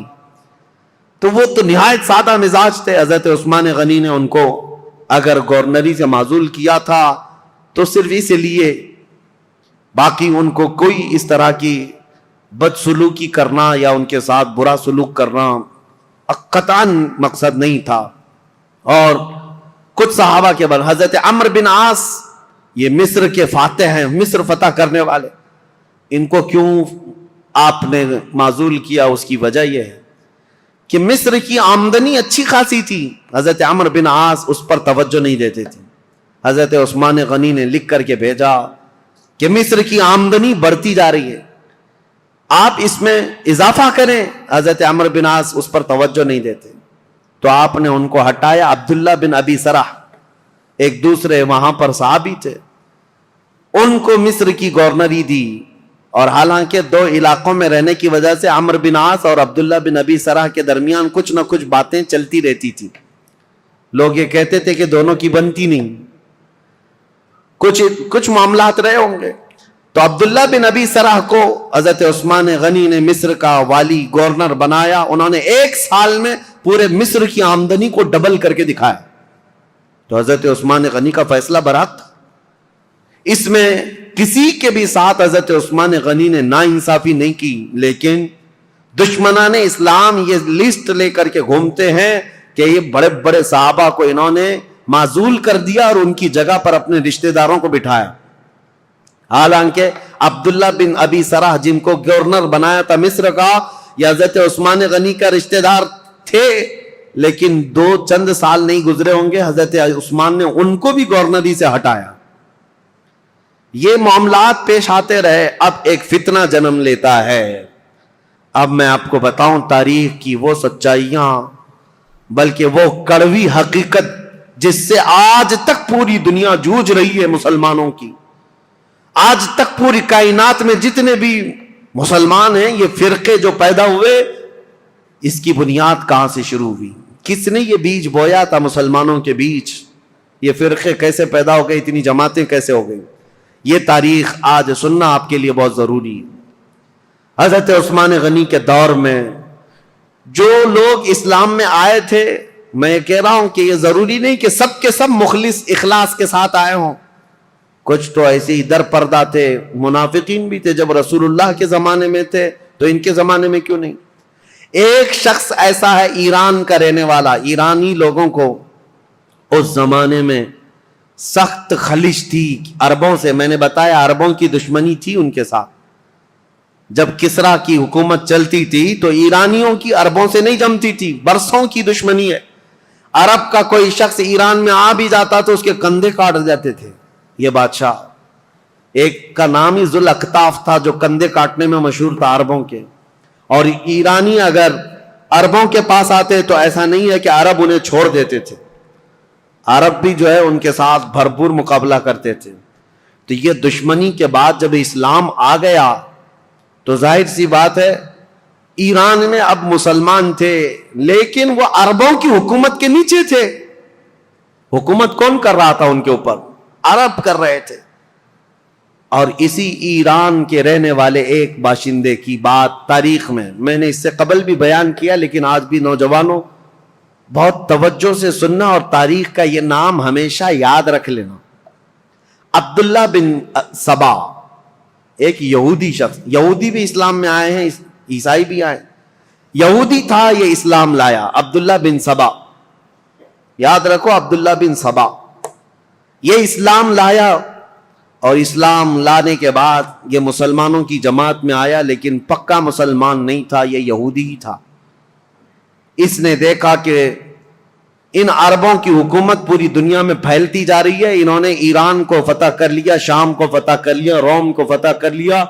دل کے اندر جو کڑن تھی اور اس کا بدلہ لینے کے لیے ہمیشہ اس بات کے اندر انتظار میں رہتا تھا کہ کوئی کمی ان کی نظر آ جائے جس کو لے کر کے مسلمانوں میں ہم جماعتیں بنا دیں۔ تو عبداللہ بن سبا یہ وہ پہلا شخص ہے جو اسلام میں فتنہ انگیزی شروع کرنے کے لیے کیا کیا؟ حضرت عثمان غنی کی کمیاں گنانا شروع کیا جماعتوں میں جا جا کر کے۔ اس کی فتنہ انگیزیاں جب بصرہ میں پہنچی، بصرہ ایک شہر ہے عراق کا، تو حضرت مغیرہ بن شعبہ وہاں پر موجود تھے، تو انہوں نے اس کو شہر بدر کر دیا، وہاں سے نکال کر بھیج دیا۔ وہ کوفہ آیا، کوفہ کے جو والی تھے ان کو بھی سعید بن عاص، ان کو جب خبر ملی تو کوفہ سے بھی اس کو بھگا دیا گیا۔ عبداللہ بن سبا اب مصر پہنچا۔ مصر آنے کے بعد مصر کے نئے جو لوگ اسلام میں آئے تھے ان کے دلوں میں یہ بات ڈالنا شروع کیا کہ عثمان جو ہے ایک کمزور خلیفہ ہیں اور صرف رشتہ داروں کا خیال کرتے ہیں، اپنے رشتہ داروں کے لیے وہ بہت زیادہ پیسہ بھی دے دیتے ہیں، نذرانے بھی دیتے ہیں، جبکہ حضرت عثمان غنی اپنے رشتہ داروں کو جو مال دیتے تھے وہ بیت المال سے نہیں، وہ اپنے جیب خاص سے دیتے تھے، ان کا مال ہی اتنا تھا، وہ دیتے تھے، نوازتے تھے۔ اب میں آپ کو بتاؤں عبداللہ بن سبا کا یہ فتنہ اثر کرنے لگ گیا لوگوں میں، مسلمانوں میں یہ بات آنے لگ گئی اپنے خلیفہ کے متعلق۔ اب انقلاب انقلاب نام سے کچھ نعرے شروع ہو گئے۔ کہاں پر؟ کوفہ میں انقلاب کے نام سے نعرے شروع ہوئے۔ حضرت سعید بن عاص ایک صحابی ہیں، وہ کوفہ کے گورنر تھے، انہوں نے دیکھا یہ کوفہ میں کیا ہو رہا ہے، لوگ روزانہ جیسے ہی پلے کارڈ لے کر کے اتر جاتے ہیں۔ اس زمانے میں وہ احتجاج کرتے رہتے تھے کہ ہم کو ایک نئی چیز چاہیے، تبدیلی چاہیے، انقلاب چاہیے۔ تو سعید بن عاص نے حضرت عثمان کو یہ لکھ کر بھیجا، کوفہ والے شاید مجھے پسند نہیں کرتے ہیں، یہ ابو موسیٰ اشعری کو پسند کرتے ہیں۔ تو حضرت عثمان غنی نے ان کو معزول کر دیا، سعید بن عاص کو کہا کہ تم اتر جاؤ، کوفہ والوں کی پسند کے مطابق ابو موسیٰ اشعری کو گورنر بناؤ۔ گورنر تو بنایا لیکن کوفہ والوں کی وہ خواہش نہیں تھی، ابو موسیٰ اشعری بھی گورنر بنے لیکن فتنہ ٹھنڈا نہیں ہوا، انقلاب انقلاب، کیونکہ یہودیوں کا ڈالا ہوا بیج تھا، انہیں پورے خلافت کو ہلانا تھا۔ خلافت کے نظام کی دشمن قوم اس دور میں بھی سب سے بڑی کوئی دشمن قوم ہے تو یہودی قوم ہے۔ میں آپ کو بتاؤں، مولانا محمد علی جوہر، مولانا شوکت علی، یہ آزادی کے موقع کے جو مشہور نام ہے، آپ کو پتا ہوگا، ان کی کتاب میں ایک بات انہوں نے لکھی ہے، وہ خلافت جب ختم ہو رہی تھی ترکی کی خلافت عثمانیہ، اگرچہ نام سے خلافت قائم رہی، اور جب وہ ختم ہو رہی تھی تو یہ بیچارے دوڑ رہے تھے، بھاگ رہے تھے کہ نہیں خلافت کو قائم کرنا ہے کسی نہ کسی کو، اور خلافت کمیٹیاں ہندوستان میں بھی بنائی تھی، بھائی کلہ میں آج بھی موجود ہے خلافت ہاؤس، یہ اس دور کا بنا ہوا ہے، اور آج بھی میلاد شریف کا جلوس جو ہے وہ خلافت ہاؤس سے نکلتا ہے۔ ممبئی والوں کو پتا ہے نہیں پتا معلوم نہیں، خلافت ہاؤس آج بھی ہے بھائی کلہ میں۔ خلافت کو قائم کرنے کے چکر میں وہ دوڑتے رہے، کیوں؟ ان کی بتائی ہوئی ایک بات بتا رہا ہوں، یہودیوں نے کہا تھا، ایک بڑے یہودی دانشور نے ان سے کہا تھا، ہمیں مسلمانوں کی نماز سے، ان کے زکوٰۃ سے، ان کی قربانیوں سے، ان کی ٹوپی داڑھی سے، ان کی مسجدوں سے کوئی بھی نفرت نہیں، کوئی مذائقہ نہیں، وہ جتنی نمازیں پڑھنا ہے سب پڑھیں، لیکن ہم چاہتے ہیں مسلمانوں میں دو باتیں کبھی نہ آئیں، ایک دو لفظ کبھی نہ آئیں، یہودی یہ چاہتے ہیں مسلمانوں کی زبان پر دو لفظ کبھی نہ آئے، ایک جہاد کا لفظ نہ آئے، دوسرے خلافت کا لفظ نہ آئے۔ پوری دنیا سے انہوں نے یہ دو ناموں کو مٹانے کے لیے ایڑی چوٹی کا زور لگایا۔ یہودی آج سے نہیں، عبداللہ بن سبا کے زمانے سے۔ عبداللہ بن سبا یہ وہ فتنہ ہے جو خلافت کو ہلانے کے لیے آیا تھا، پوری خلافت کو وہ مدینہ طیبہ کی درہم برہم کرنا چاہتا تھا، اس کے لیے وہ فیلڈ بنانا شروع کیا۔ اور آپ کو پتا ہے اسی طرح کا یہودی تھا لارنس آف عربیہ جس کو کہتے ہیں، جس نے خلافت عثمانیہ کو ہمیشہ کے لیے اس دنیا سے ختم کیا ہے، عربوں کو اٹھایا ترکیوں کے خلاف، اور پورے عرب میں ایک ایسا فتنہ مچایا۔ لارنس آف عربیہ جو انگلینڈ کا باشندہ، وہ عربی اتنی اچھی بولتا تھا کہ جو اصل عرب ہے وہ نہیں بول پاتے تھے، اور عربوں میں رہ کر کے ان کے مزاج میں یہ بات ڈالا تھا کہ تم عرب ہو اور ترکی تم پر آ کر حکومت کرتے ہیں۔ بغاوت ایسی کی تھی کہ ترکیوں کے خلاف عرب کی لڑائی چلی 1920 سے لے کر 1930 تک، اور ترکی عرب کا پورا علاقہ چھوڑ کر چلے گئے، اور اس کے بعد یہ سعودی عرب قائم ہوا ہے۔ سعودی نام ہی نہیں تھا، عرب شریف ہے، حجاز تھا، نجد تھا، اور اصل عرب یمن کہلایا جاتا تھا۔ سب ڈیوائیڈ ہو گئے، ترکی چلے گئے۔ اس ڈیوائیڈیشن میں بھی سب سے بڑا رول یہودیوں کا تھا، اور یہ یہودی فتنہ حضرت عثمان غنی کے زمانے میں شروع ہوا ہے۔ اسی لیے تاریخ بتانا مجھے بہت ضروری ہے۔ عبداللہ بن سبا نے کیا کرنا شروع کیا؟ مصر کے لوگوں میں، کوفہ کے لوگوں میں، بصرہ کے لوگوں میں یہ بات ڈالنی شروع کی کہ خلافت کے زیادہ حقدار تو حضرت علی ہیں، اہل بیت ہیں، رسول اللہ کے گھر والے ہیں۔ اہل بیت کی محبت کے نام پر وہ ایک ایسا فتنہ لوگوں میں شروع کیا، جبکہ اسے نہ اہل بیت سے محبت تھی نہ صحابہ سے محبت تھی۔ وہ تو اسلام لایا ہی تھا بظاہر دکھانے کے لیے، اصلی وہ تو یہودی تھا۔ لیکن اس کو کہتے ہیں سبائی فتنہ۔ عبداللہ بن سبا ہے تو سبائی فتنہ۔ اس سبائی فتنے کا اثر تو اس زمانے کے بڑے بڑے مسلمانوں میں ہو گیا تھا، تابعین میں۔ کچھ صحابہ بھی سوچنے لگ گئے تھے کیا ہو رہا ہے، ایسے حالات پیدا کر دیا۔ اب سنی حضرت عثمان غنی رضی اللہ تعالیٰ عنہ کے دور کا آخری حصہ تھا۔ فتوحات اسلامیہ 6 سال تک تو چلتی رہی، لیکن آخری جو 6 سال ہیں وہ فتنوں میں ہی گئے۔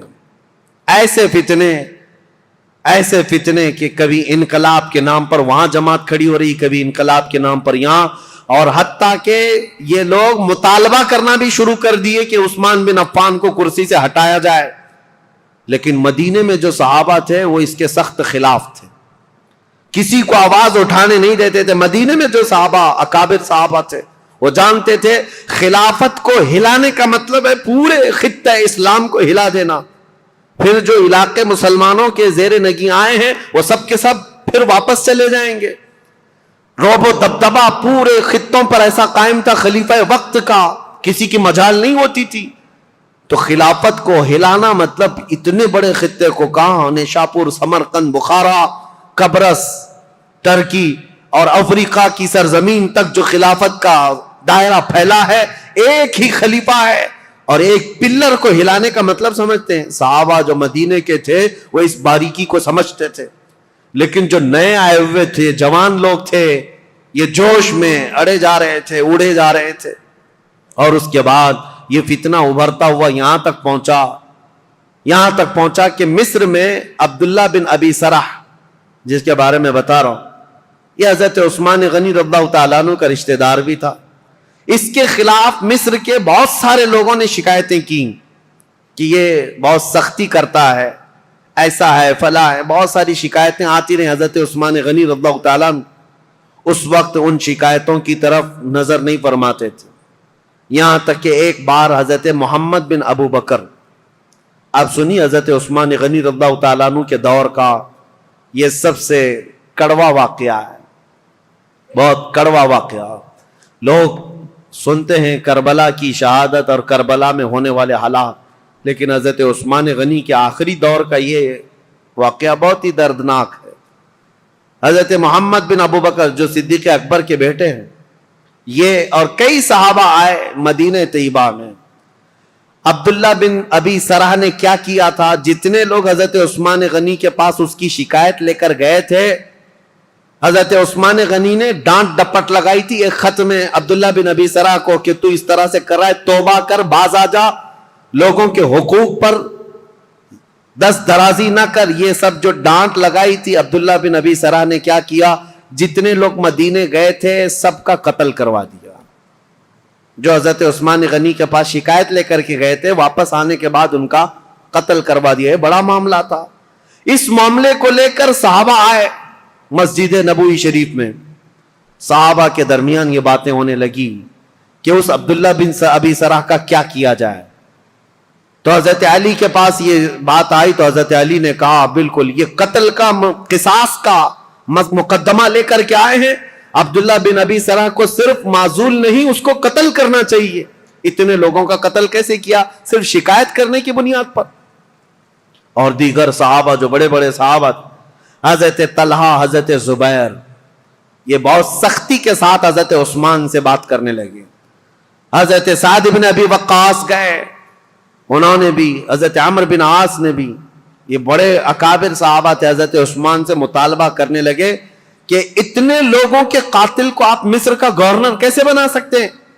حضرت عثمان غنی نے سب کی بات سنی، اور آپ کے اوپر یہ بار بار دباؤ ڈالا جاتا تھا، وہ آپ کا رشتہ دار ہے، اس کی وجہ سے آپ اسے معزول نہیں کرتے، بنو امیہ کا ہے اس لیے آپ اس کے گورنری سے نہیں ہٹاتے۔ حضرت عثمان غنی نے کہا سارے صحابہ کے اوپر میں چھوڑ دیتا ہوں, آپ جس کو مناسب سمجھے اس کو گورنر بنائیں, میں خط لکھ دیتا ہوں.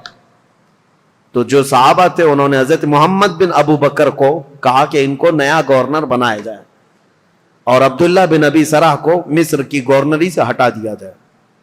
حضرت عثمان غنی نے لیٹر دے دیا, کہا کہ جاؤ عبداللہ بن ابی سرح کو ابھی کے ابھی معزول کر دینا اور اسے ادھر بھیج دینا, اور آپ آج سے مصر کے والی اور گورنر بن جائیں.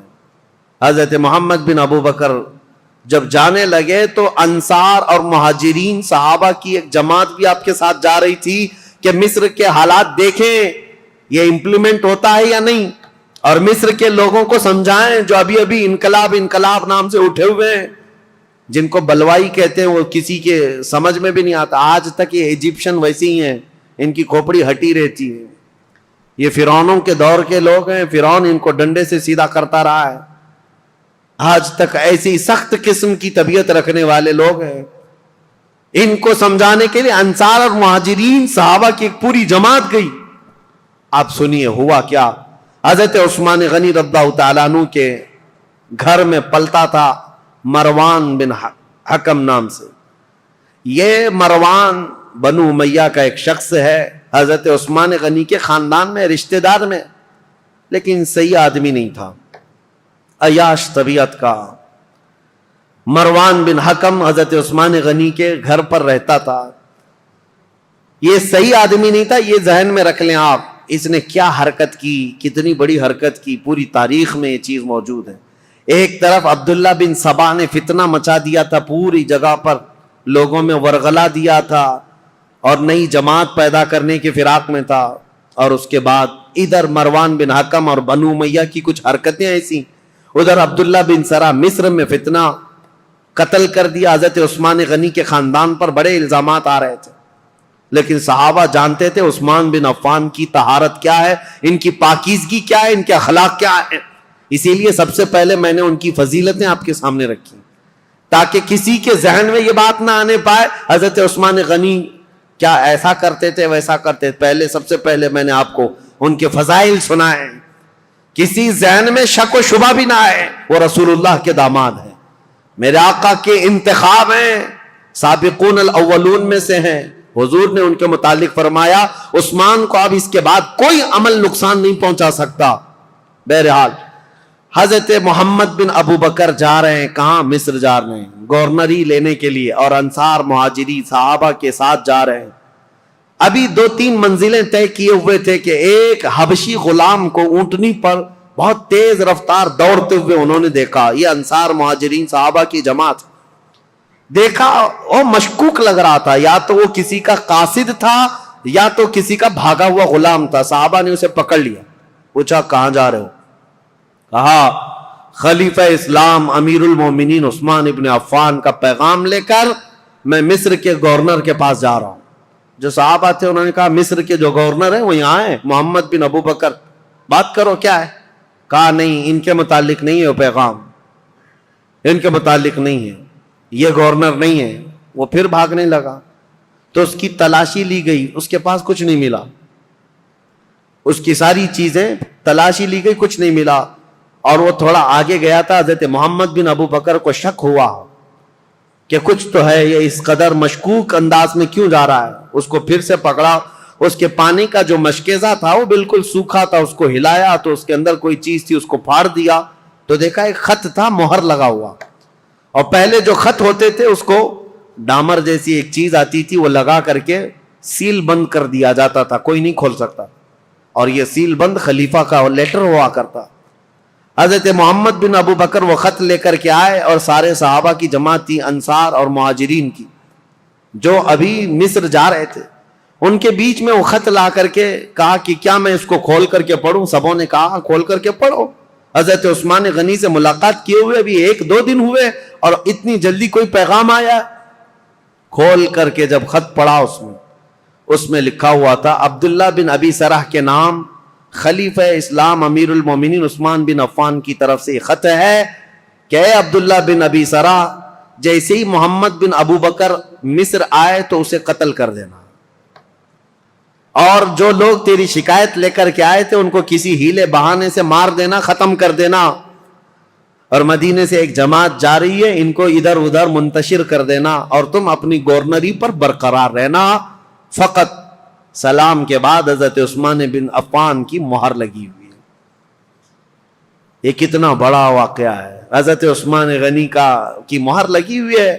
اب ظاہر سی بات ہے اس جگہ جو بھی ہوگا وہ آپے سے باہر ہوگا۔ حضرت محمد بن ابو بکر انہوں نے دیکھا ہے لیٹر میرے قتل کا، ایک طرف خلیفہ نے مجھے گورنر بنا کر بھیجا، دوسری طرف عبداللہ بن ابی سرا اپنے رشتہ دار کو یہ لکھ کر بھیج رہے ہیں کہ میں جیسی آؤں گا قتل کر دیا جائے مجھے۔ وہ آپے سے باہر تھے، سارے صحابہ انصار مہاجرین وہ سب برہم ہو گئے، سخت نالاں۔ یہ جماعت واپس لوٹ آئی مدینے آئے، مدینے آنے کے بعد سیدھے مسجد نبوی شریف میں آئے۔ حضرت علی ابن ابی طالب کرم اللہ وجہہ الکریم، حضرت طلحہ، حضرت زبیر، حضرت عبد الرحمن، بڑے بڑے صحابہ موجود تھے۔ ان سب صحابہ کے پاس لا کر یہ خط رکھا گیا کہ اس خط میں ایسے ایسے معاملات لکھے گئے ہیں۔ سب صحابہ نے کہا یہ نہایت ہی بہت ہی گری ہوئی حرکت ہے، ایسا ہونا ہی نہیں چاہیے، ایسا کیسے کیا جا سکتا ہے؟ تو پھر حضرت علی رضی اللہ تعالیٰ عنہ نے کہا اس مسئلے کو امیر المومنین سے ہی پوچھا جائے۔ تو خط لے کر حضرت علی آئے، آپ کے ساتھ 6 صحابہ اور بھی تھے۔ حضرت عثمان غنی، یہ آپ کو میں بتا رہا ہوں 70 سال کے بعد تو وہ خلافت پر بیٹھے تھے، اور تقریباً آپ کی عمر ابھی 80 سال کے قریب ہو رہی تھی۔ اس وقت آپ تو مکمل عبادت میں لگے رہتے تھے۔ حضرت عثمان کے پاس آئے، حضرت علی نے یہ خط دکھایا، وہ غلام کو بھی پکڑ کر کے لائے تھے، وہ اونٹنی بھی ساتھ تھی۔ حضرت عثمان سے کہا یہ غلام آپ کا ہے؟ حضرت عثمان نے کہا یہ غلام میرا ہے۔ کہا اونٹنی؟ کہا یہ بھی میری۔ اس کے بعد مہر دکھائی، کہا یہ آپ کی مہر ہے؟ کہا ہاں میری مہر ہے۔ کہا یہ خط پڑھ کر کے سنا، یہ خط کیا ہے؟ حضرت عثمان غنی نے خط سنا، اس کے بعد کہا اللہ رب العزت کی وحدانیت کی قسم، ان میں سے ایک حرف بھی میرا لکھا ہوا نہیں ہے، میں اس سے بری ہوں۔ حضرت علی فوراً اٹھ گئے، کہا صحابہ سے آج تک ہم نے عثمان کو قسم کھاتے ہوئے نہیں سنا تھا۔ ان کی پاکیزگی، ان کی طہارت ایسی تھی کہ ان کو قسم کھانے کی ضرورت نہیں پیش آئی۔ تو کہا کہ عثمان بن عفان اگر حلف اٹھا چکے، قسم کھا چکے ہیں، تو یہ خط ان کا ہو ہی نہیں سکتا۔ حضرت طلحہ، حضرت زبیر تھے، انہوں نے کہا ٹھیک ہے ہم نے تسلیم کر لیا، داماد رسول امیر المومنین سے آج تک ہم نے جھوٹ سنا نہیں ہے، آپ اس پر بھی جھوٹ نہیں بول رہے ہیں، لیکن مسئلہ یہ ہے کہ یہ تو معلوم کریں کہ یہ ہے کس کا۔ اس خط نے پورا فتنہ مچا دیا ہے، محمد بن ابو بکر ماننے کو تیار نہیں ہے۔ اب یہ خبر مصر بھی پہنچ گئی، اور مصر کے جو بلوائی تھے عبداللہ بن ابی سرح سے جو پریشان تھے، وہ سب کی سب جماعت بنا کر مدینے آ گئے، مدینے میں داخل ہو گئے۔ حضرت طلحہ اور حضرت زبیر نے جب تحقیقات کی تو پتہ چلا حضرت عثمان کے گھر میں رہنے والا مروان، یہ اس کی حرکت تھی، اس نے حضرت عثمان غنی کی مہر چرائی تھی، اور خط چرا کر کے اس پر لکھا اور حضرت عثمان کی مہر لگائی، ان کی اونٹنی لیا، ان کا غلام بھیجا، اور اس کو یہ کہہ کر بھیجا امیر المومنین کا حکم ہے مصر کے گورنر لے جاؤ، لیکن بیچ میں پکڑا گیا اور راز فاش ہو گیا۔ جیسے ہی پتا چلا مروان چھپ گیا۔ اب مسئلہ یہ تھا کہ حضرت طلحہ، حضرت زبیر اور بڑے صحابہ نے کہا عثمان ابن عفان سے، کہا اس نے اتنی بڑی حرکت کی ہے لہذا مروان کو آپ ہمارے حوالے کر دیں۔ حضرت عثمان رشتہ داروں کے لیے بڑے نرم بھی تھے، آپ کو پتا تھا اگر مروان کو ان کے حوالے کیا جائے تو قتل ہو جائے گا، مار دیا جائے گا۔ حضرت عثمان غنی نے مروان کو ان کے حوالے نہیں کیا، بس یہی بات تھی جو بہت بڑا فتنہ لاحق ہو گیا۔ حضرت علی کرم اللہ وجہہ الکریم نے بھی سارے صحابہ سے کہا حضرت عثمان غنی اگر مروان کو آپ کے حوالے نہیں کرنا چاہتے تو سب کے سب چلے جائیں، اس لیے کہ سزا دینے کا حق خلیفہ وقت کو ہے، عثمان ابن عفان سزا دیں گے۔ حضرت علی اس میں حق بجانب تھے، لیکن حضرت علی کرم اللہ وجہہ الکریم نے بھی حضرت عثمان غنی سے کہا تھا کہ اس مسئلے کو جتنی جلدی آپ فرو کریں گے ٹھنڈا کریں گے اتنی جلدی ہم سب کے لیے امان ہے، ورنہ فتنہ بہت بڑھ چکا ہے۔ اب حضرت عثمان غنی رضی اللہ تعالیٰ عنہ سے جب صحابہ نکل گئے تو یہ مصر کے جتنے بلوائی تھے یہ سب کے سب حضرت عثمان غنی کے گھر کے اطراف محاصرہ کر لیے۔ اور حضرت عثمان غنی کے گھر کے اطراف کیوں کھڑے تھے؟ صحابہ پوچھتے تو یہ کہتے مروان ان کے گھر میں چھپا ہوا ہے، جب بھی نکلے گا ہم اسے ماریں گے، ہم خلیفہ وقت کے خلاف نہیں ہیں، مروان کو ہمارے حوالے کرے۔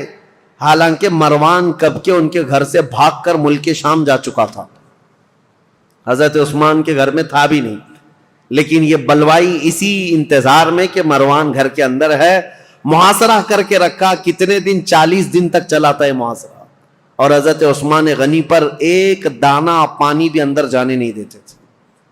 سیدہ ام المومنین حضرت حفصہ حضور کی زوجہ ہے، وہ پانی کا مشکیزہ لے کر حضرت عثمان غنی کے پاس جا رہی تھیں پانی پلانے کے لیے۔ ان کے خچر پر جو مشکیزہ رکھا تھا ان بلوائیوں نے تیر مار مار کر کے مشکیزہ پھوڑ دیا اور پورا پانی بہا دیا۔ ام المومنین کو تک حضرت عثمان کے گھر جانے نہیں دیا، حضرت عائشہ صدیقہ کو تک جانے نہیں دیا۔ یہ نئے آئے ہوئے لوگ تھے اسلام میں سب، یہ بلوائی۔ ایک دن حضرت عثمان غنی چھت پر کھڑے ہوئے اور پوچھا لوگوں سے، کیا ہے لوگوں، کیا تم میں علی بن ابی طالب ہیں؟ لوگوں نے کہا نہیں ہے۔ کہا تم میں سعد بن ابی وقاص ہے؟ لوگوں نے کہا نہیں ہے۔ کہا طلحہ یا زبیر ہیں؟ کہا نہیں ہے۔ حضرت عثمان نے چھت سے پکار کر کہا کیا میری بات علی بن ابی طالب تک کوئی پہنچا سکتا ہے؟ کہا کہ کیا بات ہے؟ کہا علی بن ابی طالب سے یہ کہہ دو کہ عثمان بن عفان پچھلے 4-5 دن سے پانی کا ایک گھونٹ بھی نہیں پیا ہے۔ خبر ملی مولا علی کرم اللہ وجہہ الکریم کو، حضرت علی رضی اللہ تعالیٰ عنہ نے اپنے دونوں شہزادوں کو لے کر حضرت حسن اور حضرت امام حسین کو پانی کے مشکیزے بھرے اور چند جوانوں کو لے کر حضرت عثمان کے گھر پہنچ گئے اور پانی پہنچایا۔ یہ صرف اور صرف یہی پانی تھا حضرت عثمان کے گھر جو پہنچا، آخری پانی تھا جو حضرت علی بن ابی طالب کی طرف سے آیا تھا۔ میرے عزیزو، یہ باتیں اس لیے بھی بیان کرنا ضروری ہے کہ لوگ ایسی چیزیں کنٹروورسی بیان کرتے ہیں کہ حضرت علی میں حضرت عثمان میں نہیں بنتی رہی ہوگی اور انہوں نے ایسا کیا ہوگا۔ نہیں، حضرت علی کی نہیں بنتی تھی، حالانکہ حضرت عثمان کے گھر کے دروازے پر پہرا دینے کے لیے امام حسن اور امام حسین کو کھڑا کیا گیا تھا، اور عبداللہ بن زبیر، حضرت زبیر نے اپنے بیٹے کو کھڑا کیا، حضرت طلحہ نے اپنے بیٹے کو کھڑا کیا، بڑے بڑے صحابہ نے اپنے اپنے بیٹوں کو حضرت عثمان کے گھر کے دروازے پر کھڑا کیا ہے، اور یہ تنبیہ کی تھی یہ بلوائی مصر کے کہیں رات کے وقت یا کہیں انجانے میں عثمان بن عفان کے گھر میں داخل نہ ہو جائیں اور کہیں ان کو نقصان نہ پہنچائیں۔ یہاں تک کہ یہ بلوائی جو ہے مصر کے جو لوگ آئے تھے ایک مرتبہ تیر چلائے تھے، ان تیروں کی وجہ سے حضرت امام حسین کا پورا سینہ زخمی ہو گیا، خون خون ہو گئے تھے، اور حضرت امام حسن مجتبیٰ کے سر پر زخم آیا تھا نیزے سے۔ یہ حضرت عثمان کی حفاظت پر دونوں شہزادے کھڑے تھے، اور یہ خون اتنا بہہ گیا تھا جس کو دیکھ کر کے ڈر گئے۔ محمد بن ابو بکر ان میں تھے، انہوں نے کہا ہے لوگوں، ہم تو عثمان بن عفان اور بنو امیہ کے خلاف کھڑے ہیں، ابھی تم نے ان کا خون اتنا بہا دیا کہ بنو ہاشم ان کا یعنی بدلہ لینے کے لیے آ جائیں گے۔ بنو ہاشم کون ہے؟ رسول اللہ کا خاندان، اور امام حسن اور امام حسین جب زخمی ہو گئے ہوں تو رسول اللہ کا جو خاندان ہے بنو ہاشم وہ تو بدلہ لینے کے لیے آ جائیں گے۔ محمد بن ابو بکر نے کہا معاملہ سب الٹ جائے گا، عثمان بن عفان کو کوئی دیکھے گا ہی نہیں، حسن اور حسین جو زخمی ہوئے اس کا بدلہ لینے کے لیے قوم ہم پر ٹوٹ پڑے گی، اس لیے اس کام کو جلدی کر دو۔ محمد بن ابو بکر اور چند لوگ چھت پھلان کر کے حضرت عثمان غنی کے گھر کے اوپر سے اندر داخل ہوئے۔ اس وقت سیدنا عثمان بن عفان قرآن کی تلاوت کر رہے تھے، قرآن پڑھ رہے تھے، اور رسول کریم صلی اللہ تعالی علیہ وسلم کو ایک دن پہلے خواب میں دیکھا تھا۔ نبی پاک صلی اللہ تعالی علیہ وسلم کو خواب میں دیکھ کر پھوٹ کر رونے لگے حضرت عثمان۔ کہا یا رسول اللہ، وہ قوم جس کو میں نے بیر روما وقف کر دیا تھا جب مدینے میں کسی کے پاس پانی نہیں تھا، میں نے ان کے لیے پانی وقف کیا، آج وہ قوم مجھے پانی نہیں دے رہی۔ نبی پاک صلی اللہ تعالی علیہ وسلم نے حضرت عثمان سے کہا، کیا ہے عثمان، تھوڑا اور برداشت کر لو، کل میرے ہاتھ سے پانی پیو۔ حضرت عثمان کہتے ہیں حضور کو خواب میں اتنا دیکھنے کے بعد تسلی ہو گئی۔ 40 دن کا محاصرہ چلا ہے حضرت عثمان کے ساتھ، 40 دن کا، وہ 40 دن روزے سے گزرے۔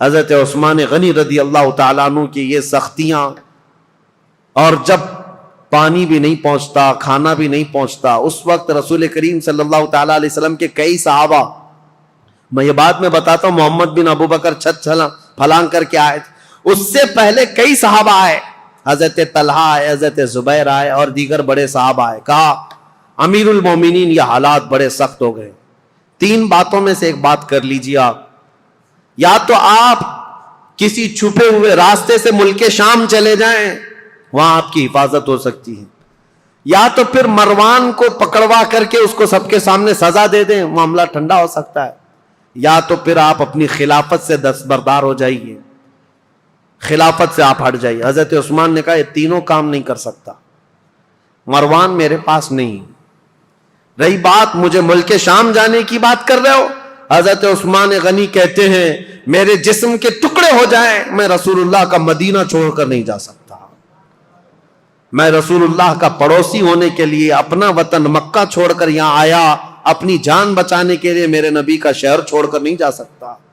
اور رہی بات تیسری، خلافت چھوڑ دیجئے، سنو اس بات کا مجھے شوق نہیں ہے، لیکن میرے آقا صلی اللہ تعالیٰ علیہ وسلم کی حدیث ہے، رسول اللہ نے فرمایا تھا عثمان بن عفان کو ایک جبہ دیا تھا، اور اس کے بعد کہا اے عثمان اللہ تمہیں ایک جبہ پہنائے گا اور میری امت اس کو اتارنے کی کوشش کرے گی، لیکن تم موت تک اس جبے کو اتارنا مت۔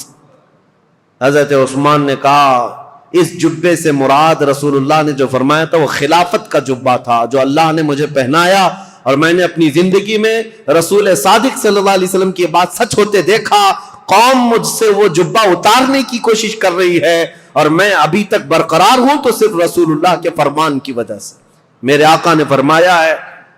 تو صحابہ نے جب یہ 3 باتیں رکھی، حضرت عثمان نے تینوں کا جواب دیا تو سب صحابہ چلے گئے۔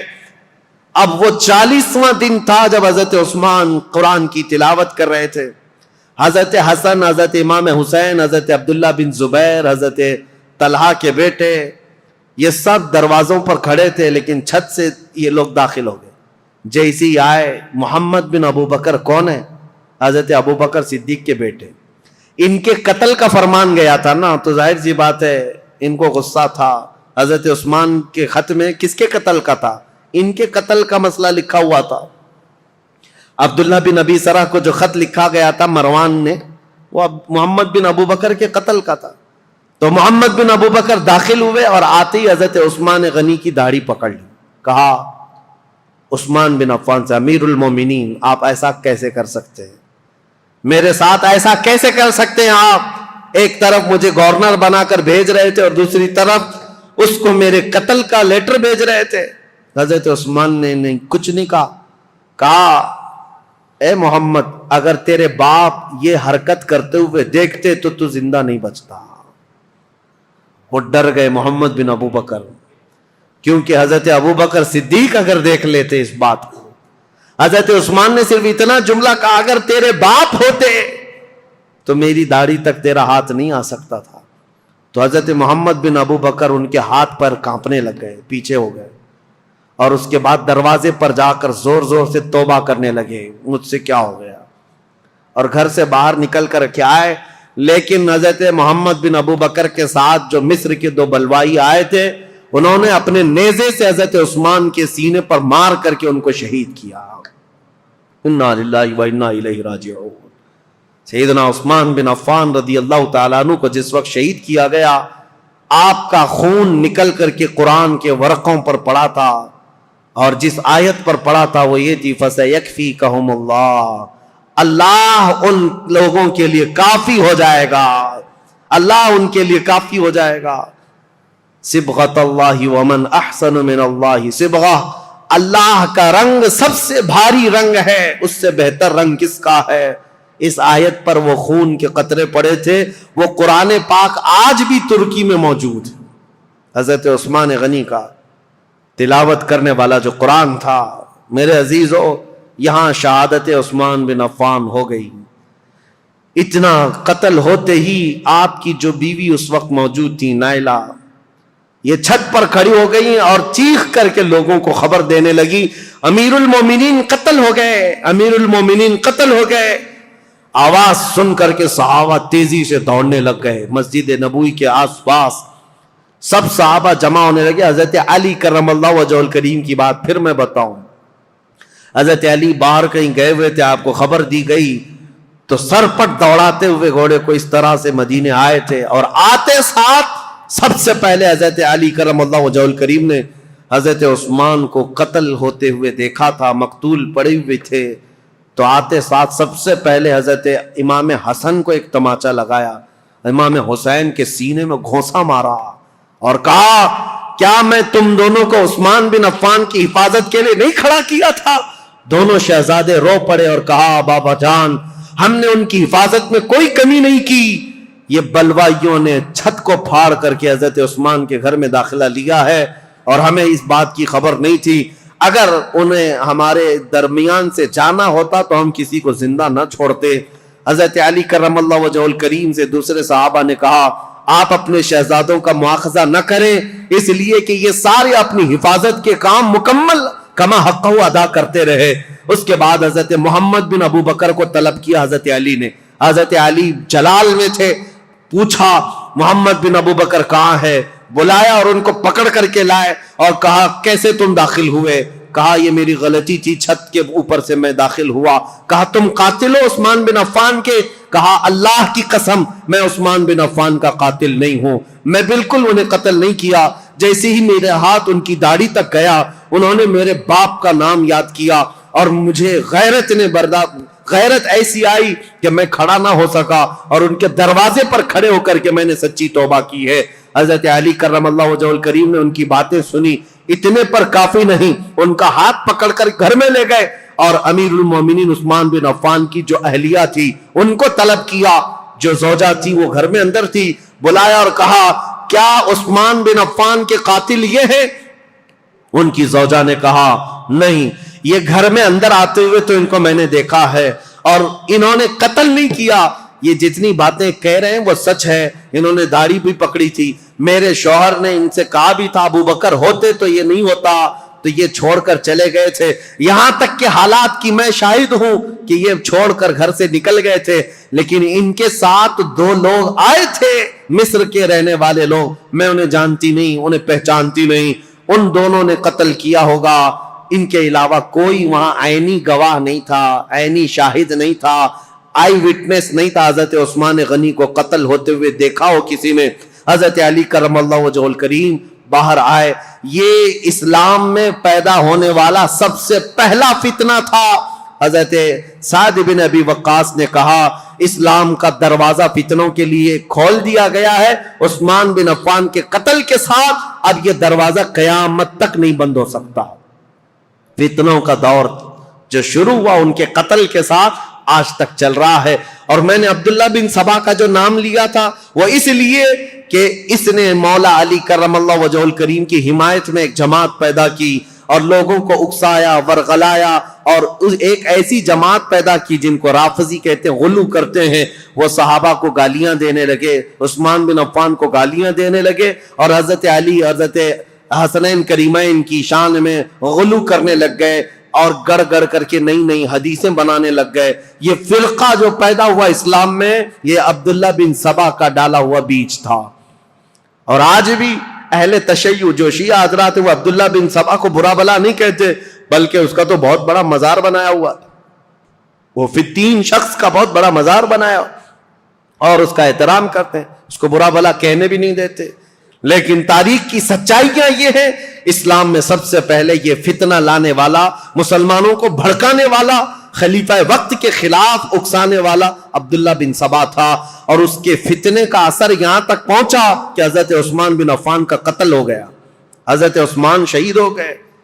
اللہ اکبر، 12 سالہ یہ خلافت کا دور ختم ہوتے ہی اسلام کی ان سرحدوں میں اور ان زمینوں میں ایسا اندھیرا چھا گیا، ایسا اندھیرا چھا گیا کہ اس کے بعد پھر یہ خلافت کا دور جو آگے بڑھا، زیادہ دن تک نہیں، مولا علی کرم اللہ وجہہ الکریم کا دور آیا اور اس کے بعد خلافت راشدہ ختم ہو گئی۔ میرے آقا صلی اللہ تعالیٰ علیہ وسلم کی حدیث ہے، الخلافت بعدی 30 ثم الملوک، میرے بعد 30 سال خلافت چلے گی، اس کے بعد بادشاہ آئیں گے۔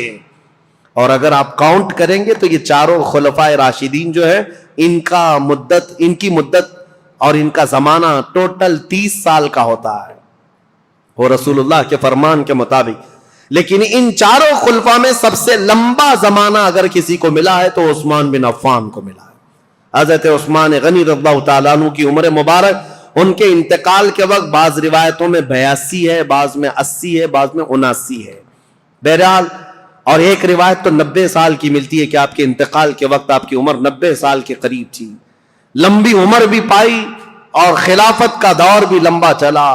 رسول پاک صلی اللہ تعالیٰ علیہ وسلم نے ان کو اپنی ایک انگوٹھی دی تھی اور کہا تھا کہ اس کو سنبھالے رکھنا، اور اس انگوٹھی کی آپ بہت حفاظت کرتے تھے، اور حضور نے فرمایا تھا جس دن تم سے یہ انگوٹھی ضائع ہو جائے گی، فتنوں کا دروازہ ایسے کھلے گا کہ قیامت تک کوئی اس کو بند نہیں کر سکے گا۔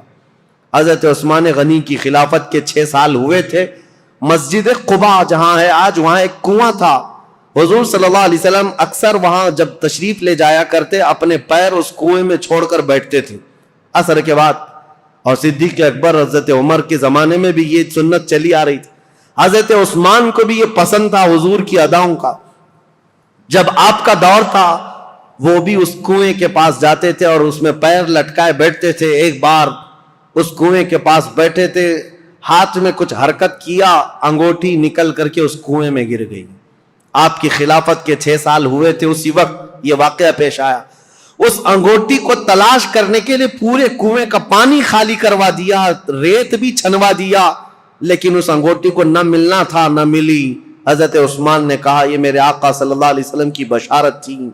اس کے بعد جو فتنے اٹھے، ایسے اٹھے تھے کہ ایک جہجہ غفاری نام کا شخص حضرت عثمان غنی منبر پر کھڑے تھے، مسجد نبوی کے خطبہ دے رہے تھے، اور ان کا عصا تھا ہاتھ میں۔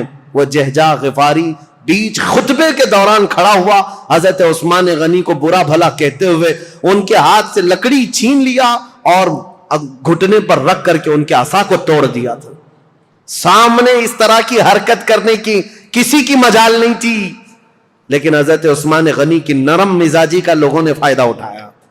حضرت عثمان غنی نے کچھ نہیں کہا، منبر سے اتر آئے، کہا اللہ میرے معاملے کے لیے کافی ہے۔ صحابہ کہتے ہیں وہ جہجہ غفاری لکڑی توڑ کر کے باہر نکلا نہیں تھا کہ اس کے گھٹنے میں سڑن پیدا ہوئی، ایسی سڑن پیدا ہوئی کہ اس کے گھٹنے میں کیڑے پڑ گئے تھے، ہمیشہ پیپ بہتا تھا، اور اسی گھٹنے کے اس سڑن کی بیماری میں ہی اس کی موت ہو گئی۔ اور پھر یہ بھی روایت موجود ہے جتنے بلوائی آئے تھے حضرت عثمان غنی کے قتل کے لیے، وہ سب کے سب وہاں سے قتل کر کے جانے کے بعد جب یہ معاملہ ختم ہوا، حضرت عثمان غنی کی تدفین ہو گئی، جا رہے تھے، جاتے ہی راستے میں اکثر کے دماغ پورے پاگل ہو گئے، دیوانے ہو گئے، اور اسی پاگل پن میں وہ اپنے سروں کو ٹکراتے ہوئے مر گئے۔ ان میں سے ایک شخص بھی بچا نہیں جو مصر پہنچا ہو۔ حضرت عثمان غنی رضی اللہ تعالیٰ عنہ کی کرامات بھی بہت ساری ہیں، بہت ساری ہیں۔ سیدنا عثمان بن عفان رضی اللہ تعالیٰ عنہ یقیناً محبوب خدا تھے، محبوب مصطفیٰ تھے، ان کے بارے میں کوئی بھی کلام نہ کرنے پائے۔ عزیزان گرامی، آج کے دور کی بات میں آپ کے سامنے رکھ کر گفتگو کو سمیٹتا ہوں۔ بہت سارے آج ایسے کھٹمل آئے ہوئے ہیں جو سیدنا عثمان بن عفان کی طرف انگلی اٹھاتے ہیں، اور ان کی شہادت کے متعلق میں ایک روایت بتا دوں، ابن عساکر کی روایت ہے اور مسند ابی یعلا کی روایت ہے۔ حضرت عبداللہ بن عباس نے فرمایا جس کو حضرت عثمان بن عفان کے قتل کی خوشی ہے یا ان کی موت کی خوشی ہے، حضرت عثمان بن عفان کے متعلق بہت بڑی روایت میں پیش کر رہا ہوں۔ عبداللہ بن عباس فرماتے ہیں کہ یہ جو مصر کے لوگ جو قتل کرنے آئے تھے، یہ اگر زندہ رہتے تو حضرت عبداللہ بن عباس دونوں باتیں کیا کہتے ہیں؟ پہلے یہ بات سن لو، کہتے ہیں اسلام میں سب سے پہلا فتنہ حضرت عثمان کا قتل ہے، اور سب سے آخری فتنہ دجال کا ظاہر ہونا ہے۔ دونوں فتنوں کو آپ نے برابر کہا ہے تو کتنا بڑا ہوگا ہے عبداللہ بن عباس۔ اور کہتے ہیں جتنے قتل کرنے کے لیے آئے تھے یہ سب کے سب وہ لوگ ہیں جو آخری فتنہ جو اسلام میں آنے والا ہے دجال کا، یا اس دجال کے پیروکار لوگ ہیں۔ اور فرمایا کہ اگر کوئی ایسا شخص، عبداللہ بن عباس کی روایت صحیح احادیث میں موجود ہے، ابن عساکر کی روایت میں کہہ رہا ہوں، مسند ابی یعلا کی روایت، فرماتے ہیں کہ جس کو عثمان بن عفان کے قتل کی خوشی ہوئی یا ان کی موت کو سن کر کے خوش ہوا، اگر وہ زندہ رہے گا تو دجال کی فوج میں شامل ہوگا، اور اگر مر جائے گا تب بھی وہ قبر میں دجال کے پیروکاروں میں اٹھایا جائے گا۔ اتنی بڑی وعید ہے۔ ظالموں جو سوشل میڈیا پر آج بکتے رہتے ہیں، پھیلاتے رہتے ہیں، گند پھیلاتے ہیں عثمان بن عفان کے متعلق، اور جانتے ہو انہوں نے ایک نئی چیز بدعت شروع کر رکھی ہے۔ حضرت عثمان غنی کی شہادت کے دن خوشیاں مناتے ہیں، ایک دوسرے کو مبارکبادیاں دیتے ہیں، اور پھر پوچھنے پر یہ کہتے ہیں نہیں ہم ان کی موت کی خوشی نہیں منا رہے، اس دن مولا علی کرم اللہ وجہہ الکریم خلیفہ بنے تھے اس کی خوشی منا رہے ہیں۔ یہ اور بات ہے عزیزان گرامی، نیتوں کا اللہ مالک ہے۔ اگر مولا علی کرم اللہ وجہہ الکریم کی خلافت کی خوشی ہے تو یقیناً پورے کروڑوں مسلمانوں کو ان کی خلافت کی خوشی ہے، لیکن ساتھ میں اگر حضرت عثمان غنی کی موت کی کوئی خوشی مناتا ہے تو حضرت عبداللہ ابن عباس کے فرمان کے مطابق وہ دجال کے پیروکاروں میں ہے، وہ دجال کی فوج میں شامل ہونے والا شخص ہے۔ اسی لیے اپنی زبانوں کو لگام دو، اپنی عقلوں کو پردے ڈال کر کے جو چاہے بک بک نہ کرو۔ آج یہ محرم کے دور میں یہ بہت ساری چیزیں آئیں گی، سوشل میڈیا میں ابھی بہت سارے گند پھیلانے لگ جائیں گے، یہ تینوں خلفاء کے بارے میں، اور کبھی حضرت امیر معاویہ کے بارے میں، انہوں نے ایسا کیا، انہوں نے ایسا کیا، اور یہ اپنی عاقبت برباد کر رہے ہیں، اپنی آخرت خراب کر رہے ہیں۔ اس لیے رسول اللہ کے صحابہ کے متعلق میرے عزیزوں مجھے اتنا بیان کرنے کے لیے جتنا میں نے بیان کیا آج، یہ بہت ہی احتیاط والی چیز تھی۔ اگر اس میں میری زبان کہیں پر پھسلی ہو، لاکھ مرتبہ میں توبہ کرتا ہوں اللہ کی بارگاہ میں، مولا مجھے معاف کر دے۔ میں استغفار کرتا ہوں مولا مجھے معاف کر دے کہ حضور صلی اللہ تعالی علیہ وسلم کے صحابہ کی تاریخ بتا رہا ہوں، یہ آسان کام نہیں تھا۔ حضرت عثمان کا دور بتانے میں دیگر صحابہ کے بھی معاملات ہیں۔ حضرت ابو ذر غفاری کو انہوں نے معزول کیا، حضرت عمرو بن عاص کو معزول کیا، عبداللہ ابن مسعود کو معزول کیا، بڑے بڑے صحابہ ہیں۔ ایک طرف عثمان بن عفان ہے، ایک طرف مولا علی کرم اللہ وجہہ الکریم ہے۔ یہ سب صحابہ، حضرت طلحہ اور زبیر نے حضرت عثمان کے ساتھ جا کر سختی سے کیسے پوچھا تھا کہ یہ خط کس کا ہے، یہ سارے معاملات۔ لیکن اے سنیو، اس مجمع میں، اس پوری تقریر میں میں نے تو بھرپور یہ کوشش کی ہے کسی بھی صحابی کے مقام میں ذرا بھی فرق آنے نہ پائے۔ کیا آپ کو یہ محسوس ہوتا ہے کہ میں نے کسی کو ٹرول کیا ہے، کسی صحابی کے درجے کو گھٹا کر؟ جہاں جس کے مقامات ہیں ہم نے تعظیماً عرض کرنے کی کوشش کی، اس کے باوجود بھی اگر زبان کہیں پھسلی ہے میں لاکھ مرتبہ توبہ کرتا ہوں مولا کی بارگاہ میں۔ کسی بھی صحابی رسول کے متعلق مولا ہماری زبان کھلنے سے پہلے ہمیں موت عطا فرما۔ ہم صحابی رسول کے متعلق وہی عقیدہ رکھتے ہیں جو امت کے کبار علماء، تابعین اور تمام اولیاء کاملین کا عقیدہ رہا ہے۔ صحابہ اکرام کے متعلق جو عقیدہ میرے غوث کا تھا، سیدنا عبد القادر جیلانی کا، ہم وہ عقیدہ رکھتے ہیں۔ انہوں نے یہ فرمایا تھا، صحابی کے درجے کی بات کرتے ہو، وہ صحابہ رسول اللہ کے جو جہاد میں گھوڑوں پر بیٹھ کر جاتے تھے، ان گھوڑوں کے ٹاپ کے نیچے سے جو دھول اڑتی تھی، غوث کا مقام وہاں تک بھی نہیں پہنچ سکتا۔ ہم ان صحابہ کے متعلق اس طرح ادب کی بات کرتے ہیں، لہذا سیدنا عثمان بن عفان کی بات آئے، کسی کی بھی بات ہے، ادب کا پہلو ہمیشہ ملحوظ رکھو۔ اس لیے کہ کچھ تحقیق کرنے والے بھی اب کیڑے آئے ہوئے ہیں، ریسرچ اسکالر نئے نئے، اور وہ اپنے آپ کو یہ کہتے ہیں ہم انجینئرنگ کرتے ہیں، ڈاکٹرائن کرتے ہیں، اور ان کو ایسا لگتا ہے کہ یہ فیصل بن کر کے بیٹھے ہوئے ہیں۔ کاش یہ حضرت عمر کے زمانے میں ہوتے تو ایک ہی کوڑے میں مر جاتے۔ صحابہ کرام کے بارے میں فیصلہ لینے کی تمہاری اوقات کیا ہے؟ تمہارا علم کتنا ہے؟ ارے تمہارا کوئی ڈھنگ کا استاد نہیں، گوگل سے پڑھے ہوئے لوگ، ان کا سارا کل ملا کر کے گوگل استاد ہے، اور سب دنیا جانتی ہے گوگل میپ کہاں کہاں لے جا کے چھوڑتا ہے، ویسے ان کو بھی گوگل چھوڑ دیتا ہے۔ اکثر جگہ گاڑی ایسی جگہ پھنستی ہے جہاں پیچھے بھی نہیں آ سکتے، آگے بھی نہیں آ سکتے۔ میں نے دیکھا ہے میرے عزیزو، اسی لیے سینہ بسینہ جو علم چلا ہے اس علم میں برکت ہے۔ آج نوجوانوں کی ایک بڑی تعداد انجینئروں کو، ڈاکٹروں کو، جو نئے نئے دین میں نئے نئے شوشے چھوڑ رہے ہیں، ان کو فالو کرتی ہے اور کہتی ہے یہ تحقیقی بات کر رہے ہیں، فلی ریفرنس کے ساتھ بات کر رہے ہیں۔ ابھی آپ سرچ کریں، میرے ساتھ ایک معاملہ پیش آیا تھا، ایک صاحب آئے، بحث کرنے کے لیے آئے تھے، میں کمرے میں بیٹھا ہوا تھا، میرے سامنے بڑی کتابیں بھی رکھی ہوئی تھی، وہ آئے، کہا کہ کچھ میں آپ سے سوالات کرتا ہوں۔ وہ اوٹ پٹانگ سوالات کر رہے تھے۔ میں نے کہا کہ ٹھیک ہے، جواب تو میں آپ کو دوں گا، آپ کو کس سے جواب دوں؟ یہ جو کتاب رکھی ہے بخاری شریف، اگر اس سے میں جواب دوں تو مانیں گے آپ؟ انہوں نے کہا بالکل مانوں گا، میں بالکل مانوں گا، اس پر ایمان ہے۔ میں نے کہا یہی تو جہالت ہے، یہ کتاب بہار شریعت تھی، وہاں رکھی ہوئی کتاب بہار شریعت اردو کی کتاب ہے۔ میں نے کہا یہ بخاری شریف سے اگر میں بتاؤں، اس شخص کو یہ تک نہیں معلوم بہار شریعت ہے کہ بخاری شریف ہے، ہروٹ پٹانگ سوالات کرنے آ گئے، گوگل سے لے کر کے آ گئے۔ عزیزان گرامی وقار، مجھے یہ باتیں اس لیے عرض کرنی پڑ رہی ہے کہ اسی طرح اگر ہماری نسل ان کو فالو کرتی رہ گئی تو پھر یہ نہ جانے کس خطے میں ڈال کر تمہیں چلے جائیں گے، پتہ بھی نہیں۔ نئی جماعتیں پیدا ہو جائیں گی، نئے فرقے پیدا ہوں گے۔ کل کو دیکھنا، یہ سوشل میڈیا کے فالوور جتنے بھی نوجوان ہیں، یہ کل کو صحابہ کو گالیاں دینے والے لوگ ہو جائیں گے۔ میرے آقا صلی اللہ تعالی علیہ وسلم نے فرمایا قیامت کی بڑی نشانیوں میں ایک نشانی حضور نے فرمایا، میری امت میں اخیر زمانہ ایک ایسا آئے گا جن میں چھوٹے لوگ میری امت کے بڑے لوگوں کو گالیاں دیا کریں گے۔ یہ وہ زمانہ ہے۔ اکابرین کے بارے میں پوچھتے ہیں، انہوں نے ایسا کیسے کیا، انہوں نے ایسا کیسے کیا۔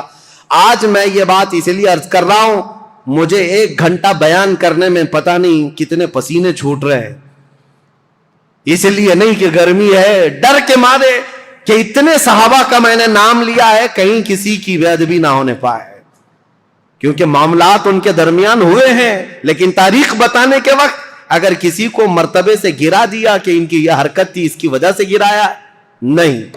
عزیزان گرامی وقار، ہمارا یہ منہ ہی نہیں ہے، ہمارا یہ مقام ہی نہیں ہے۔ صحابہ کرام رضوان اللہ تعالی علیہ مجمعین کے متعلق سوال کرنا بہت دور کی بات ہے۔ انہوں نے رسول اللہ کو جو 1 مرتبہ اپنی آنکھوں سے دیکھا ہے، پوری کائنات خرچ کر دو، اس مقام تک کوئی نہیں پہنچ سکتا۔ بس یہ شرف صحابیت جو انہیں حاصل ہے۔